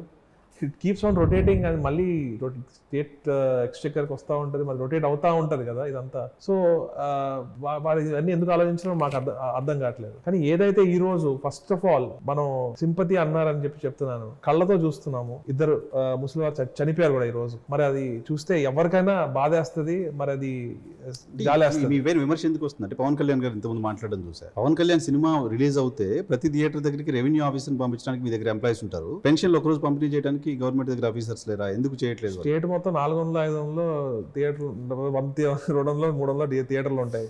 అది మేబీ 500 ఉంటాయి, నాకు ఎగ్జాక్ట్ నెంబర్ తెలియదు. మరి స్టేట్ లో ఎంత మంది వికలాంగులు ఉన్నారు, ఎంత మంది ముసలివారు ఉన్నారు, ఎంత మంది కిడ్నీ డయాలసిస్ పేషెంట్స్ ఉన్నారు. మరి వీళ్ళందరూ కూడా 64 లక్షల ఇబ్బంది మంది పడాలా? పెన్షన్లు అంటే ఇస్తున్నారు. ఆయన సెన్స్ ఓన్లీ రెవెన్యూ ఆఫీసర్స్ అనే కాదు, ఇంకా వేరే ఎంప్లాయీస్ ఉంటారు కదా, పంపించవచ్చు కదా వాళ్ళని ఒక రోజు కోసం. అంటే ఇంకా రాష్ట్రంలో ఎంప్లాయీస్ అందరూ మీరు అదే ప్రైమ్ మిగతా మినిస్టర్ పనులన్నీ ఆరోగ్యం- కాదండి, మిగతా పనులన్నీ వదిలేసి కేవలం ఇది ఒక్కదాని మీద కూర్చుంటే ఏముంది, కూడా- ఒక రోజు పని చేస్తే మీరు చెప్తున్నట్టు 62 లక్షల మంది సంక్షేమం కదా. అవును, డెఫినెట్లీ అండి. కాకపోతే ఇప్పుడు ఎలక్షన్ కోడ్ ఉంది, ఎంప్లాయీస్ అందరూ కూడా ఎలక్షన్ కమిషన్ కింద పనిచేస్తారు, అది కూడా మనం అడ్రస్ చేయాలి. ఇప్పుడు అది మీరు అంటే మాకు కాదు, గట్టిగా మీరు ఎందుకు చెప్పట్లేదు? చెప్తున్నాం, ఎందుకు చెప్పట్లేదు, ఆల్రెడీ ప్రతిపాదన పంపించడం జరిగింది ఎలక్షన్ కమిషన్ కి. ఇంకొక విషయం ఏంటంటే, ఏదైతే ఈరోజు చంద్రబాబు నాయుడు గారు చేసిందంతా చేసి నాకు సంబంధం లేదన్నట్టు సిఎస్ గారికి ఎలక్షన్ కమిషన్ కి ఇమీడియట్ గా డబ్బులు పంచండి అని ఆయన లెటర్లు రాస్తున్నాడు ఈరోజు. ఫోన్ కూడా చేస్తారు. నాకు తెలిసి ఆయన సీఎం అయిపోయానేమో అని కలగంటున్నాడేమో నాకు కామెడీగా ఉంది మరి చూస్తుంటే, ఎందుకంటే ఆపింది ఆయన. ప్రతిపక్ష నేతగా బాధ్యత ఉంటుంది కదా ఆయన కూడా. ప్రతిపక్ష నేతగా బాధ్యత ఉన్నా కూడా ఇదే వాలంటీర్ వ్యవస్థని అవహేళనగా మాట్లాడి గోను సంచులు మోసే ఇది అని చెప్పి నీచంగా మాట్లాడి మేము ఉంచుతాం అంటున్నారు కదా ఆయన. ఉంచుతాం రిలీజ్ అయ్యారనుకోండి, ఇప్పుడు ఉంచుతాం ఫస్ట్ ఏమో ఉంచమన్నారు, అదే ఉంచుతామంటున్నారు, మళ్ళీ రేపొద్దున ఏం చేస్తారో వారికి తెలియదు. ఎందుకంటే టీడీపీ పార్టీకి ఒక క్లారిటీ అనేది మిస్ అయింది, ఒక కామన్ సెన్స్ అనేది లేకుండా పోయింది నాకు తెలిసి ఆ పార్టీకి. యంగ్ పొలిటీషియన్ మీకు ప్రధానంగా ఆంధ్రప్రదేశ్ లో యూత్ జగన్ గవర్నమెంట్ పైన వ్యతిరేకంగా ఉన్నారని ఒక ప్రోపగండా నడుస్తుంది. ప్రోపగండా నిజమా ఫ్యాక్ట్ పక్కన పెడితే, ఉద్యోగాల కల్పనలో జగన్మోహన్ రెడ్డి సర్కార్ ఫెయిల్ అయింది అనే ఒక విమర్శ వస్తే ఎలా మీరు ఆన్సర్ చేయగలరు? డెఫినెట్లీ ఇది రాంగ్ అండి. యూత్ అంతా కూడా మాక్సిమం జగన్మోహన్ రెడ్డి గారి వైపే ఉన్నారు. ఎందుకు అంటే, జగన్మోహన్ రెడ్డి గారు ఏదైతే సచివాలయ ఉద్యోగాలు ఇచ్చారో, గతంలో ఏ ప్రభుత్వం ఇలా ఇచ్చిందా? ఇవ్వలేదు. ఈరోజు వాలంటీర్లు ఆడుతూ పాడుతూ మహిళలు కానివ్వండి, ఆ గ్రామంలో ఉండేవాళ్ళు కానివ్వండి, వేరే జాబ్ చేసుకుంటూ కూడా వారికి 5,000 రూపీస్ తక్కువ అనిపించవచ్చు, కానీ అది ఒక గౌరవ వేతనం. ఆ 5,000 రూపీస్ కూడా దానివల్ల కూడా ఆ ఊరికి మన మనీ ఏదైతే స్టేట్ మొత్తం రొటేట్ అవుతూ ఉంటుంది. దానివల్ల ఎంతో మందికి ఆర్థికంగా బలపడ్డారు. మరి గతంలో నిరుద్యోగులకి 3,000 అని చంద్రబాబు నాయుడు గారు చెప్పి గౌరవ వేతనం కాదు, ఉద్యోగాల కల్పన, దాంట్లో మీరు ఎందుకు ఫెయిల్ అయ్యారు అనుకుంటున్నారు మీరు? ఈ రోజు ఒక డైకెన్ కానివ్వండి, మన ఒక జిఎస్డబ్ల్యూ కానివ్వండి, ఈ రోజు ఇన్ఫోసిస్ వైజాగ్ లో కానివ్వండి, ఎన్నో కంపెనీస్ రావడం జరిగింది. వాళ్ళు కొబ్బరికాయలు కొడితే మీరు వచ్చి రిబ్బన్లు కట్ చేశారు అనే ఆరోపణ ఉంది. గుర్తుంది తప్ప టీడీపీ హయాంలో వాళ్ళు కొబ్బరికాయలు కొట్టి శిలాఫలకం పెడితే మీరు వచ్చి రిబ్బన్లు కట్ చేశారు. మేము చేసిన వాటికి కంప్లీషన్ అక్కడ జరిగింది. వాళ్ళ హయాంలో జరిగిన డెవలప్మెంట్ అసలు జీరో అని చెప్పి ఒకే ఒక ఎగ్జాంపుల్ చెప్తానండి. కుప్పంకి చంద్రబాబు నాయుడు గారు కొబ్బరికాయ కొట్టారు ఎయిర్పోర్ట్కి, కుప్పం ఎయిర్పోర్ట్కి. కుప్పం నుంచి బెంగళూరు ఎయిర్పోర్ట్ 1.5 hours. అసలు ఏదైనా కూరగాయలు ఎక్స్పోర్ట్ చేసుకోవడానికి ఎయిర్పోర్ట్ కడతా అన్నారు. కూరగాయలు ఎక్స్పోర్ట్ చేసుకోవాలంటే బెంగళూరు ఎయిర్పోర్ట్ 1.5 hours దూరం. అలా ఉంటాయండి టీడీపీ. ఏదైతే చేస్తారో వాళ్ళు ఏదైతే చెప్తారో అది చేయరు. జగన్మోహన్ రెడ్డి గారు ఏదైతే చెప్తారో అదే చేస్తారు. ఇప్పుడు జగన్మోహన్ రెడ్డి గారు ఒకటే ఆలోచించాలి. ఈరోజు 4 పోర్ట్స్ డెవలప్మెంట్ మీద జగన్మోహన్ రెడ్డి గారు దృష్టి పెట్టారు.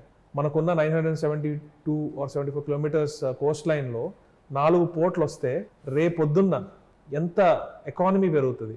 పోర్టు చుట్టూ ఇండస్ట్రీస్ వస్తాయి. అలానే 10 ఫిషింగ్ హార్బర్స్ పెడితే ఫిషింగ్ హార్బర్స్ చుట్టూ ఫుడ్ ప్రాసెసింగ్ యూనిట్స్ వస్తాయి. సో ఆల్ ఇవన్నీ జాబ్స్ క్రియేట్ చేస్తాయి. మళ్ళీ ఇండస్ట్రియల్ కారిడార్ ఒకటి మనకి ఏంటంటే, మనకు నేషనల్ హైవే చెన్నై నుంచి కలకత్తా దాకా ఉంది. అది మన స్టేట్ ద్వారా వెళ్తుంది. దాని చుట్టూ ఇండస్ట్రియల్ కారిడార్స్ డెవలప్ చేద్దామని ఇవన్నీ జగన్మోహన్ రెడ్డి గారు ఒక విజన్తో రేపు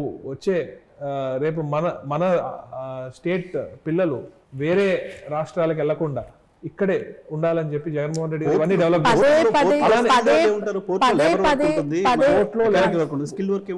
exactly software companies industries exactly అండి. So this is where economics లో ఇప్పుడు పోర్ట్ వస్తే ట్రేడ్ పెరుగుతుందండి, ఇంపోర్ట్స్ ఎక్స్పోర్ట్స్ పెరుగుతాయి. ఇంపోర్ట్ వచ్చే ఐటమ్స్ ఉంటాయి, ఎక్స్పోర్ట్ అయ్యే ఉంటాయి. ఎక్స్పోర్ట్ అయినప్పుడు డిఫరెంట్ ఇండస్ట్రీస్ ఓపెన్ అవుతాయి. ఫర్ ఎగ్జాంపుల్ ఏదైనా ఒక ఫుడ్ ప్రోడక్టే ఎక్స్పోర్ట్ అవ్వాలనుకోండి, దానికి కావాల్సిన ప్యాకేజింగ్ కానివ్వండి, దానికి కావాల్సిన మెషినరీ కానివ్వండి, అవన్నీ కావాలి. దానికి ఒక యూనిట్ వేరు సార్. మొత్తం డిగ్రీ కాలేజీల కంటే ఎక్కువ ఇంజనీరింగ్ కాలేజీలు పెట్టి పిల్లల్ని బీటెక్ చేసి బయటకి తీసుకొస్తున్నారు. వాళ్ళందరినీ పోర్టులో పనిచేయించలేరు మీరు, ఫుడ్ ప్రాసెసింగ్ యూనిట్ లో పనిచేయించలేరు. కావాల్సిన సాఫ్ట్వేర్ కంపెనీస్ కదా. పోర్ట్ ఒకటే కాదండి, పోర్ట్లు, హాస్పిటల్స్ చెప్తున్న డెవలప్మెంట్ కాదు. ఇప్పుడు మన స్టేట్ ఇప్పుడు 4 పోర్ట్స్ ఉంటే ఇప్పుడు ఎక్కడో జపాన్లో తయారైన కార్స్ మనం ఇక్కడికి ఇంపోర్ట్ చేసుకుంటున్నాం. అవసరం లేకుండా కియా ఇక్కడే కట్టించేస్తే కియా ఒకటైతే సరిపోదు కదండి. కియా కూడా బోల్డన్ కార్స్ బయట కొరియా నుంచి ఇంపోర్ట్ చేస్తుంది. సో 4 పోర్ట్స్ ఉన్నప్పుడు ఆటోమోటివ్ ఇండస్ట్రీస్ ఇంట్రెస్ట్ చూపిస్తాయి, ఎందుకంటే స్పేర్ పార్ట్స్ తెచ్చుకోవడం ఈజీగా ఉంటుంది కాబట్టి. అలానే డిఫరెంట్ కెమికల్ ఫ్యాక్టరీస్ కానివ్వండి, ఇక్కడి నుంచి బయటికి వెళ్ళేవి కానివ్వండి, ఫార్మా ట్రేడ్ కానివ్వండి, ఒకటనే కాదు, ఫుడ్ ప్రోడక్ట్స్ కానివ్వండి, లేకపోతే మన దగ్గర ఉన్న డిఫరెంట్ ఇప్పుడు ఏలూరే తీసుకున్న పామ్ ఆయిల్ రైతులు ఎక్కువ ఉన్నారు.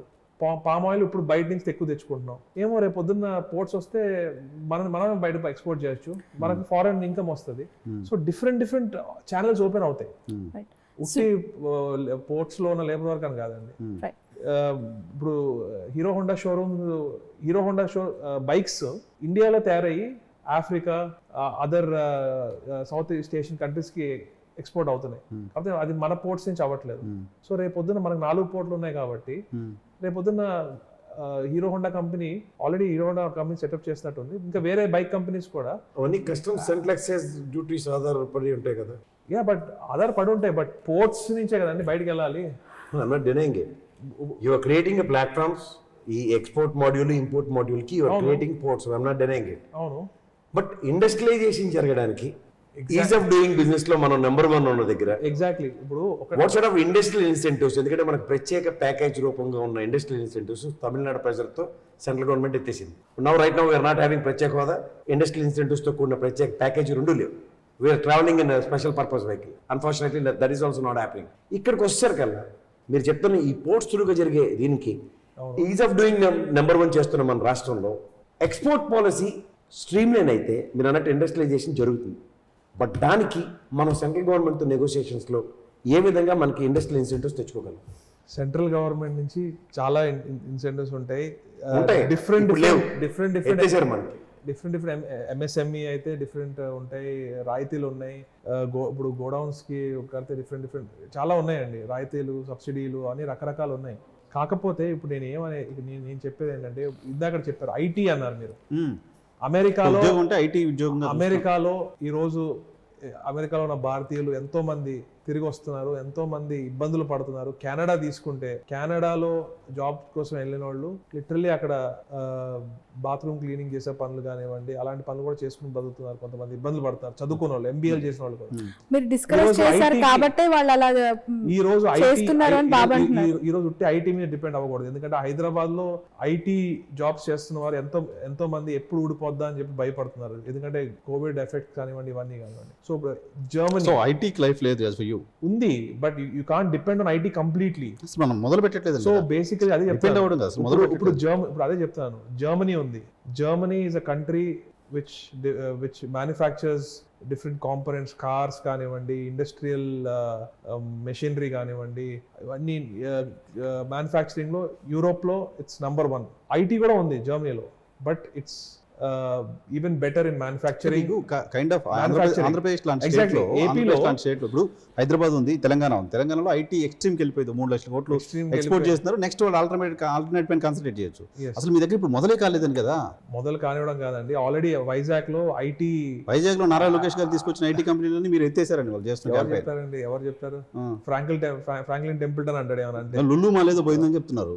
లూలు మాల్ అదేమన్నా, అది లూలు మాల్ అనేది it doesn't create jobs, but it's a private entity. ఒక ప్రైవేట్ కంపెనీకి ఇన్కమ్ వస్తుంది అంతే తప్ప దానివల్ల 1000 మంది లేబర్ పనిచేయడానికి ఇన్ఆర్బిట్ వచ్చింది, అన్ని వచ్చినాయి.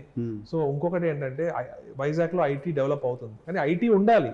ఐటీతో పాటు ఇండస్ట్రియల్ గా కూడా ఎదగాలి అంటే పోర్ట్స్, ఏవైతే పోర్ట్స్ ఉన్నాయో అవి మనకి ఒక బ్యాక్ బోన్ కింద పనిచేస్తాయి. రైట్. సునీల్ గారు, నా నెక్స్ట్ క్వశ్చన్, 2019లో ఒక్క అవకాశం ఇవ్వండి, ఒకసారి గెలిపియండి అని జగన్మోహన్ రెడ్డి గారు అడిగారు. 150 మెజార్టీతో గెలిచారు.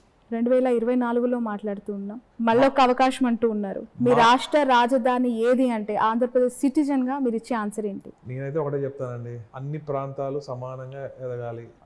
Amaravati is the legislative capital, Kurnool is the judicial capital, and Vizag is the మన సచివాలయం అంతా కూడా ఉంటుంది. అదే శాసన మరి రాజధాని. అలాంటప్పుడు మరి 3 రాజధానుల బిల్లు గవర్నమెంట్ విత్డ్రా చేసుకుంది కదా. అవును ఇప్పుడు ఇదే లేదు. రైట్ నా అమరావతి సెంట్రిక్ అవును అమరావతి రాజధానికి వెళ్తుంది. అవును మీ ఈవెన్ ఇప్పుడు ఎలక్షన్ మేనిఫెస్టోలో మీరు అన్నట్టు అది పెట్టేది ఉందో లేదో కూడా హైపోథికల్. అసలు లేదు అది. ఇప్పుడు at present it is the vision of Jaganmohan Reddy maybe అన్నది ఆప్షన్ అప్పుడు. But option is got close కదా. ఇప్పుడు జగన్మోహన్ రెడ్డి గారు ఫస్ట్ నుంచి ఒకటే చెప్పుకుంటూ వస్తున్నారు, వైజాగ్లో పాలన జరుగుతుంది, జ్యుడిషియల్ వచ్చేసి కర్నూలులో, ఈ రెండు నా ప్రమాణ స్వీకారం ఎక్కడ ఉంటుంది అండ్ నేను ఇక్కడ పరిపాలన ఇక్కడ నుంచి నేను సాగిస్తానన్నారు. పాకిస్తాన్ అన్నారంటే అదే కదండి.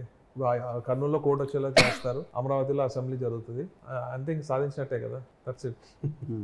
బట్ దానికి ప్రాసెస్ ఏది ఉంటుందో అది జగన్మోహన్ రెడ్డి గారు తప్పకుండా we'll take it is controversial at this junction. ఎందుకంటే లాస్ట్ టైం ఆయన నేను ఇల్లు ఇక్కడే కట్టుకున్నాను అన్నది అప్పుడు మేమే వైజాగ్ లో ఇల్లు కొనుక్కున్నాము, వైజాగ్ లో ఉండడానికి. రాజధాని ఇల్లులు కొనేసుకున్నారు, ట్రాన్స్ఫర్లు చేసేసుకోవడానికి సిద్ధపడ్డారు. నేను వెళ్తానని మీ సీఎం గారు పదే చెప్పారు, కానీ ఇప్పటి వరకు వెళ్ళలేదు. ఇప్పటి వరకు అక్కడ అడ్మినిస్ట్రేషన్ స్టార్ట్ అవ్వలేదు, ఇప్పటి వరకు అక్కడ డెవలప్మెంట్స్ లేవు, ఉద్యోగాలు ఇచ్చింది వార్తలకే పరిమితం అయ్యింది వైసీపీ. వార్తల కోసమే మీరు వార్తల్లో నిలిచే వ్యాఖ్యలు చేస్తారు తప్ప గ్రౌండ్ లో అసలు ఆ పనితీరు కనపరచట్లేదు అనేది ప్రధానంగా మీ మీద ఉన్న ఆరోపణ.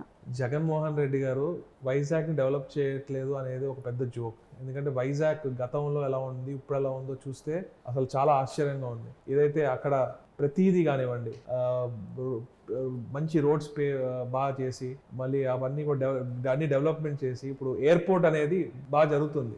ఆల్రెడీ స్ట్రక్చర్ స్టార్ట్ అయింది. గతంలో టీడీపీ టైంలో కొబ్బరికాయ కూడా సరిగ్గా కొట్టలేదు, కొబ్బరికాయ కొట్టారు తప్ప అక్కడ ఏమి ఉండదు. కానీ మీరు వైజాగ్ పోయి చేసింది ఏంటంటే రుషికొండ గుండు కొట్టారు అని. అదొక బూత్ అండి. ఎందుకంటే అక్కడ పక్కనే రుషికొండ పక్కనే ఉన్న రామానాయుడు స్టూడియోస్ కూడా కొండ మీద ఉంది. మరి దానికి బోడిగుండు కొట్టారండి మరి వాళ్ళు చేస్తే ఒకటి, మేము చేస్తే ఒకటి. ఇప్పుడు డెవలప్మెంట్ జరగాలంటే కట్టడం ఓకే, ప్రభుత్వానికి జగన్మోహన్ రెడ్డి జనరల్ గా ఆల్రెడీ అక్కడ రిసార్ట్ ఉండేది, కూల్చేయడం పైన ఎక్కువ జగన్మోహన్ రెడ్డి గారు కాన్సన్ట్రేట్ చేస్తారు. అక్కడ ఆల్రెడీ టూరిజం బిల్డింగ్స్ ఉంటే కూల్చేసి కట్టారు. అది అవును, పాత బిల్డింగ్స్ అవి ఎప్పుడో జమానా ఎప్పుడో కట్టిన బిల్డింగ్స్. ఇప్పుడు గ్రోత్ అనేది ఉండాలి, డెవలప్మెంట్ అంటే కొత్త బిల్డింగ్ కట్టే ఉన్న బిల్డింగ్ కోల్పోవడం. ఎగ్జాక్ట్లీ డెవలప్మెంట్ అనేది అంటారు. మరి పాత భూత్ బంగాల్లో ఉన్న బిల్డింగ్స్ ని తీసేసి అక్కడ బ్రహ్మాండమైన కొత్త బిల్డింగ్ ముఖ్యమంత్రి ఇల్లు కట్టుకున్నారు. అది ఏది కట్టినా కూడా అది ప్రభుత్వానికి ప్రజలకి చెందినవి, రేపు పొద్దున ప్రజలకు ఉపయోగపడతాయి అంతే. మరి అవన్నీ ఇప్పుడు డెవలప్మెంట్ జరగాలి అంటారు. మరి అక్కడ మరి డెవలప్మెంట్ జరిగినప్పుడు పునాదికైనా మరి తవ్వుతారు కదండి. మనకు బోర్డు గుండు కొట్టేశారు అది అని చెప్పి ఫ్రెండ్స్ ఎవరో యుఎస్ లో సెటిల్ అయిన వాళ్ళు, లండన్ లో మీరు చదువుకున్నారు కదా, ఫ్రెండ్స్ ఎవరో ఉంటారు. ఎవరో ఫోన్ కాల్లో ఆంధ్రప్రదేశ్ క్యాపిటల్ ఏంటి సునీల్ అని అడిగితే ఏం చెప్తారు మీరు? ఏం చెప్తాము? ఇదే చెప్తాం, పరిపాలన రాజధాని వైజాగ్ అని చెప్తాం. అది కాలా మీరు చెప్పడానికి, ఇంటర్వ్యూ చెప్పడం కాదు. మీరు బిల్లు పెట్టారు, వెనక్కి తీసుకున్నారు. As of now what is your capital? హైదరాబాదే కదండి ఇప్పుడు మన క్యాపిటల్. ప్రస్తుతం మన క్యాపిటల్ హైదరాబాదే ఆన్ పేపర్. June 2 last. ఇంకా ప్రస్తుతంగా హైదరాబాదే combined capital. But we want to develop all the areas. ఎందుకంటే గతంలో అవును yeah, but why you are not saying that? ఎందుకంటే ఇప్పుడు జగన్మోహన్ రెడ్డి గారికి విజన్ ఉంది, ఒక ప్లాన్ ఉంది, ఆ ప్లాన్ ప్రకారం వెళ్తారు. ఆయన అక్కడ కూర్చొని పరిపాలిస్తుంటే ప్లాన్ అంటారు సార్. ఇప్పుడు ఒకటే అండి, హైదరాబాద్ లోనే డెవలప్మెంట్ చేసి ఈ రోజు టీఆర్ఎస్ చూడండి ఏమైంది, టీఆర్ఎస్ గతి ఏమైంది. రూరల్ ఏరియాస్ మొత్తంలో గుండు కొట్టేశారు ప్రజలు. మరి ఇప్పుడు మీకు కూడా అదే జరుగుతుంది. మరి అస్సలు జరగదు. గ్రామాల్లో అర్బన్ లో గుండు కొడతారు. అస్సలు సమస్య లేదు. అర్బన్ లో ఎంత మందికి ఎన్ని పథకాలు ఇవ్వలేదు. రోడ్లు బాగలేదు, కరెంటు బిల్లు పెంచేశారు, చెత్త ఛార్జీలు వేశారు, మున్సిపల్ ట్యాక్స్లు పెంచారు. రోడ్లు బాగాలేదు అంటున్నారండి. రోడ్స్ చేయడము, రోడ్స్ పాడవడము, మళ్ళీ రోడ్స్ చేయడం, ఇట్స్ కంటిన్యూస్ ప్రాసెస్. టీడీపీ మొత్తం అన్ని రోడ్లు ప్రాసెస్ ని మీరు 5 ఏళ్లుగా పైన పెట్టేశారు కదా. అన్ని రోడ్లు బాగా వేసేసి ఉంటే రోడ్ కి లైఫ్ 10 years ఉండాలి. మరి టీడీపీ 5 years మరి ఏం చేసింది? ఏం చేయనట్టే వాళ్ళకి ఏమీ చూపించడానికి లేక మీరు ఇది చేయలేదు ఇది చేయలేదు అని చెప్పి చూపించడానికి కేవలం రోడ్స్ ఒకటి అవకాశం మీరు ఇస్తున్నారు. ఎక్కడ ఏమి ఇచ్చాం? రోడ్లు బాగాలేదు అని చూపించారు. మున్సిపల్ ట్యాక్స్ ఇస్తున్నారు కదా, రోడ్లు ట్యాక్స్ ఇస్తున్నారు కదా, కరెంటు బిల్లు 7 సార్లు పెంచారు కదా. రోడ్లు బాగాలేదు. తణుకు రండి, తణుకులో మాక్సిమం చాలా వరకు రోడ్ చేసాము. అది కాకుండా ఏలూరు, కైకులూరు కాన్స్టిట్యున్సీ తీసుకున్నాం. కైకలూరు కాన్స్టిట్యున్సీ ఫస్ట్ డే 1 లో నేను వెళ్ళినప్పుడు భయపడ్డా, ఏంట్రా బాబు ఎంట్రన్స్ రోడ్ ఇంత గంటన్నర సేపు పట్టింది. ఎలక్షన్స్ ఉన్నాయి కాబట్టి మొదలు పెట్టుంటారు. లేదు అక్కడ అంతా సెట్ చేయాలి కదండి, అన్ని ఓవర్ నైట్ అయిపోవు కదండి. 5 సంవత్సరాలు పడుతుందా సార్ దానికి? ఎగ్జాక్ట్లీ. ఇప్పుడు రోడ్ అనేది పాడవుతా ఉంది. గతంలో వాళ్ళు సరైన క్వాలిటీ వేయలేదు కాబట్టి పాడైంది. ఇప్పుడు మళ్ళీ మంచి క్వాలిటీ వేసి ఈ రోజు ఏలూరు నుంచి కైకలూరుకి గతంలో 1:20 నిమిషాలు పట్టేది, ఈ రోజు 25 minutes లో ఏలూరు నుంచి కైకలూరు వెళ్ళిపోతుంది. సునీల్ గారు, మీ అధినేత జగన్మోహన్ రెడ్డి గారు కూడా పెట్టిన మేనిఫెస్టోలో 90% కంప్లీట్ చేశాము, 10% ఇంకా నెరవేరలేదు అంటున్నారు. మీరు అడిగిన ప్రతి సమాధానానికి చంద్రబాబు అలా చేశారు, లోకేష్ ఇలా అన్నారు, పవన్ కళ్యాణ్ ఇలా అన్నారని. నిజంగా చెప్పండి, 10% మీరు జగన్మోహన్ రెడ్డి గారు అన్న దాంట్లో మీరు చేయలేనివి ఏంటి? ఏమనుకుంటున్నారు? రోడ్లు మాది కాదు, అక్కడ అలా ఉంది, క్యాపిటల్ ఇది, హైదరాబాద్ క్యాపిటల్ అడిగితే చెప్తానంటున్నారు, వైజాగ్ లో డెవలప్మెంట్ అంటున్నారు. మీరు చేయలేని ఇన్కంప్లీట్ గా ఉన్న థింగ్స్ ఒక 3 చెప్పండి. డెఫినెట్లీ అండి, కోవిడ్ టైంలో ప్రపంచమే చాలా ఇబ్బంది పడింది. ప్రపంచంలో అన్ని దేశాలు చాలా ఇబ్బంది. యూకే ఇప్పుడు కూడా క్రైసిస్ లో ఉంది, అమెరికాలో క్రైసిస్ నడుస్తుంది, యూరోపియన్ యూనియన్ లో క్రైసిస్ నడుస్తుంది, ఇంకా కూడా. అయినా కూడా జగన్మోహన్ రెడ్డి గారు 2 ఏళ్లు కోవిడ్ పోయి దగ్గర 60-70 వేల కోట్లు నష్టపోయినా కూడా రాష్ట్రం నిలబెట్టుకుంటూ, ప్రతి ఒక్కళ్ళని బాగా చూసుకుంటూ, ప్రతి ఒక్క కుటుంబానికి సంక్షేమం, అలానే అభివృద్ధి, ఏదైతే నేను చెప్పానో ప్రతి గ్రామంలో అభివృద్ధి ఉంది. రోజు మీరు ఇవ్వాలనుకున్న డబ్బుల సంక్షేమం మాత్రం క్లియర్ గా చేసేసారు. అభివృద్ధి విషయానికి వస్తే కరోనాని కుంటి సాకు చూపిస్తున్నారు. ఇది ఎంతవరకు కరెక్ట్ అంటారు? కరోనా ఉన్నా కూడా నాడు నేడు స్కూల్స్ చాలా చేశారు. కరోనా ఉన్నా కూడా మరి సచివాలయ బిల్డింగ్స్, ఆర్బీకే సెంటర్స్ కానివ్వండి, వెల్నెస్ సెంటర్స్, మరి ఇవన్నీ డెవలప్మెంట్ కాదంటారా? మీరు ప్రతి ఊర్లో ఉన్నాయి, మరి ఇవి మీరు చూడలేదా? మరి డెఫినెట్లీ అది డెవలప్మెంట్ అండి. ఓవరాల్ అబ్రకదబ్ర ఉండదు కానీ జగన్మోహన్ రెడ్డి గారి చేతిలో. అలా చేస్తే బాగుండు. సో ఇప్పుడు కరెంట్ బిల్ షాక్ కొట్టదా మీకు?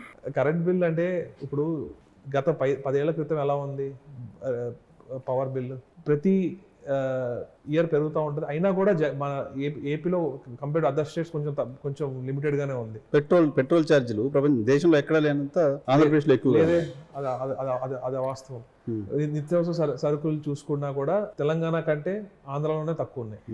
చెత్త ట్యాక్స్ డ్యామేజ్ కావట్లేదు మీకు టౌన్స్ లో? కేంద్రం ట్యాక్స్ ఏమని చెప్పి కేంద్రం ఆదేశించింది. కేంద్రంలో అధికారంలో బీజేపీ రాష్ట్రాలు చేయింది కూడా మీరు ఎందుకు చేస్తున్నారు? గతంలో ట్యాక్స్ వేయలేదని చెప్పి ఫైన్ కూడా వేసింది కేంద్రం. మరి అదే భారతీయ జనతా పార్టీ కూటమిలో ఉన్న టీడీపీ మీపై విమర్శ చేస్తారు. వాళ్ళు అంతే, వాళ్ళు చేస్తారు. కానీ ఏమని చేశారు? చెత్త ట్యాక్స్ ఎందుకు చేశారు అని చేశారు. కానీ ఈ రోజు కేంద్రం నుంచి గైడ్ లైన్స్ ఉన్నాయి, you have to collect tax ఇది అని చెప్పి, తడి చెత్త పొడి చెత్త అని చెప్పి వాళ్ళు కేంద్రం నుంచి కొన్ని గైడ్ లైన్స్ ఉన్నాయి. స్వచ్ఛ భారత్ దాంట్లో మరి వాళ్ళు పెట్టిన రూల్స్. మరి గతంలో వారే ఫైన్లు వేశారు.